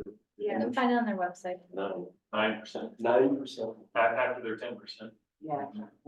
Yeah, they did a 10 and then they did a 9, so what they were talking about at Tri-State is the folks, because a lot of staff live in United's service area, they were saying they've seen effectively a 21% increase. And then you have just, I think there's kind of a flippant remark about highly got 20%. 21% increase, yeah, And- it wasn't, I didn't flip it frequently, I don't think that meant to be. Oh, okay, it was 21% because they're buying power from United. short, Him personally was the comment. He personally, he's a He gets United, billed. he's a Oh, United Power okay, member. oh, okay, all right. He's a co-op member. I see, Yeah. okay. That's it. I had just two things I wanted to point, well, three. Thank you for pointing about the Northwest PPD had not paid, and they did not leave, and I don't know what the heck that means. One thing I heard really loudly at the finance committee was fire and liability insurance is skyrocketing for Tri-State, and I assume it is for us, and it's definitely for our members. So well, that's on our radar, right? And we know what are we seeing, and is there anything that we need to catch up on this year before we get whacked next year? It is on our radar. It's absolutely something we're evaluating all the time. I think it's probably better for us to get you a more detailed response. So Patrick, if we could kind of get her something dug in, that's a pretty deep question on that. Okay. And I am conveying from Tri-State CEO Dwayne Hiley that he is disappointed that we did not invite him to talk with the board prior to our departure vote. So as nothing has changed since the last time we discussed this, and he is still a CEO, and we believe in the separation of governance and operations, I am simply carrying the message. I'm not at all saying we should do this. I don't think I've heard anybody different say, oh, maybe we should. Okay, then I have conveyed my message, and it's great attending online, and I really, I've tried to corral some people into doing that, and I appreciate the couple who said maybe, and maybe not. It is, you learn a whole heck of a lot, and as we get more and more, more and more involved in our own power supply and stuff, seeing those charts and talking about those and all that work gets done, yeah, I find it very helpful, so I really do encourage you all to do that. You do get to do remotely, you don't have to say anything. Which is great. So come join me. It's great. Well, I appreciate you going. Yeah. Yes. Okay, anything else? Anything from the appendices or whatnot, Rachel? Well, just from the tri-state report, so they passed the bring your own resource. But that has to go to FERC. The board passes now, they have to make a tariff and submit to FERC. And they're gonna submit that at the end of the month when they're also doing the rate refiling. Okay, and then the other thing you brought up, this on-bill program thing. Maybe we can I guess I'll chat with you offline. I don't quite understand how that's different than our on-bill program. They have a lump of money. They've gotten $75 million to fund that. And that's money that they can then kind of recycle through. So I bet we can't play in that. Even if we could, that would be great. And we could play it in for 2 years. I don't know. So that was what my comment was. And can we play? I mean, I'm not sure about that. I can absolutely look into it. I mean, I think we have an on-bill financing relationship with a local bank who has their own pot of money that they're able to get access to. That sort of, I mean, it sounds to me like the similar mechanism from a different source, right? So I mean, that's The balance on the, in the current report was $767,000 outstanding loans that have been made that are paid through our financing for the loan. That's very cool. And the rates are high. Yeah.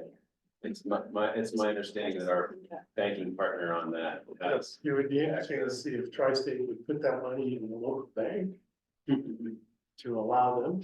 Yeah, they're doing it through they're gonna set up, but they're doing it through CEEF, Colorado, blah, blah, blah.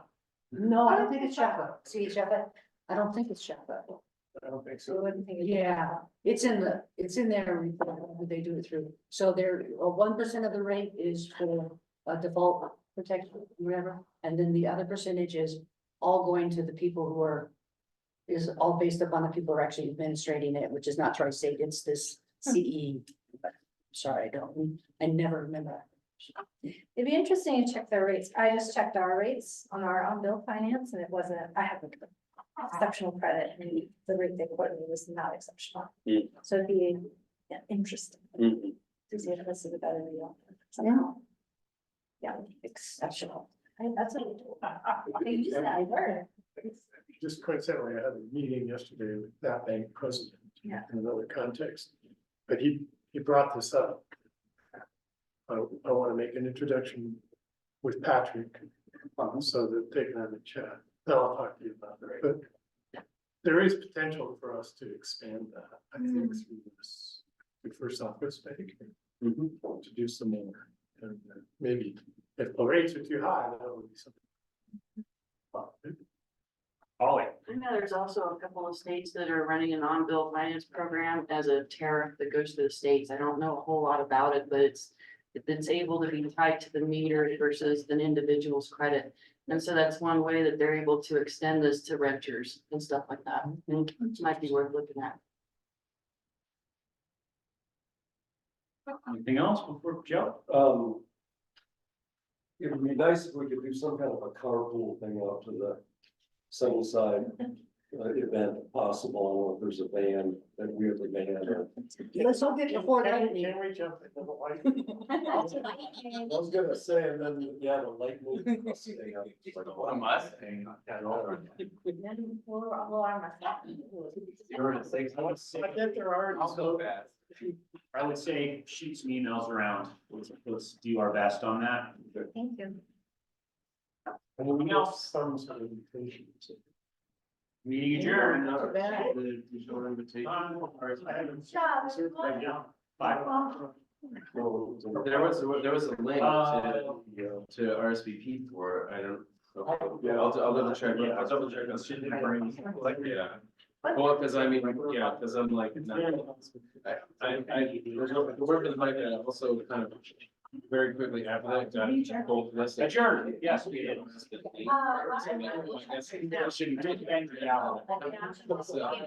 So that helps.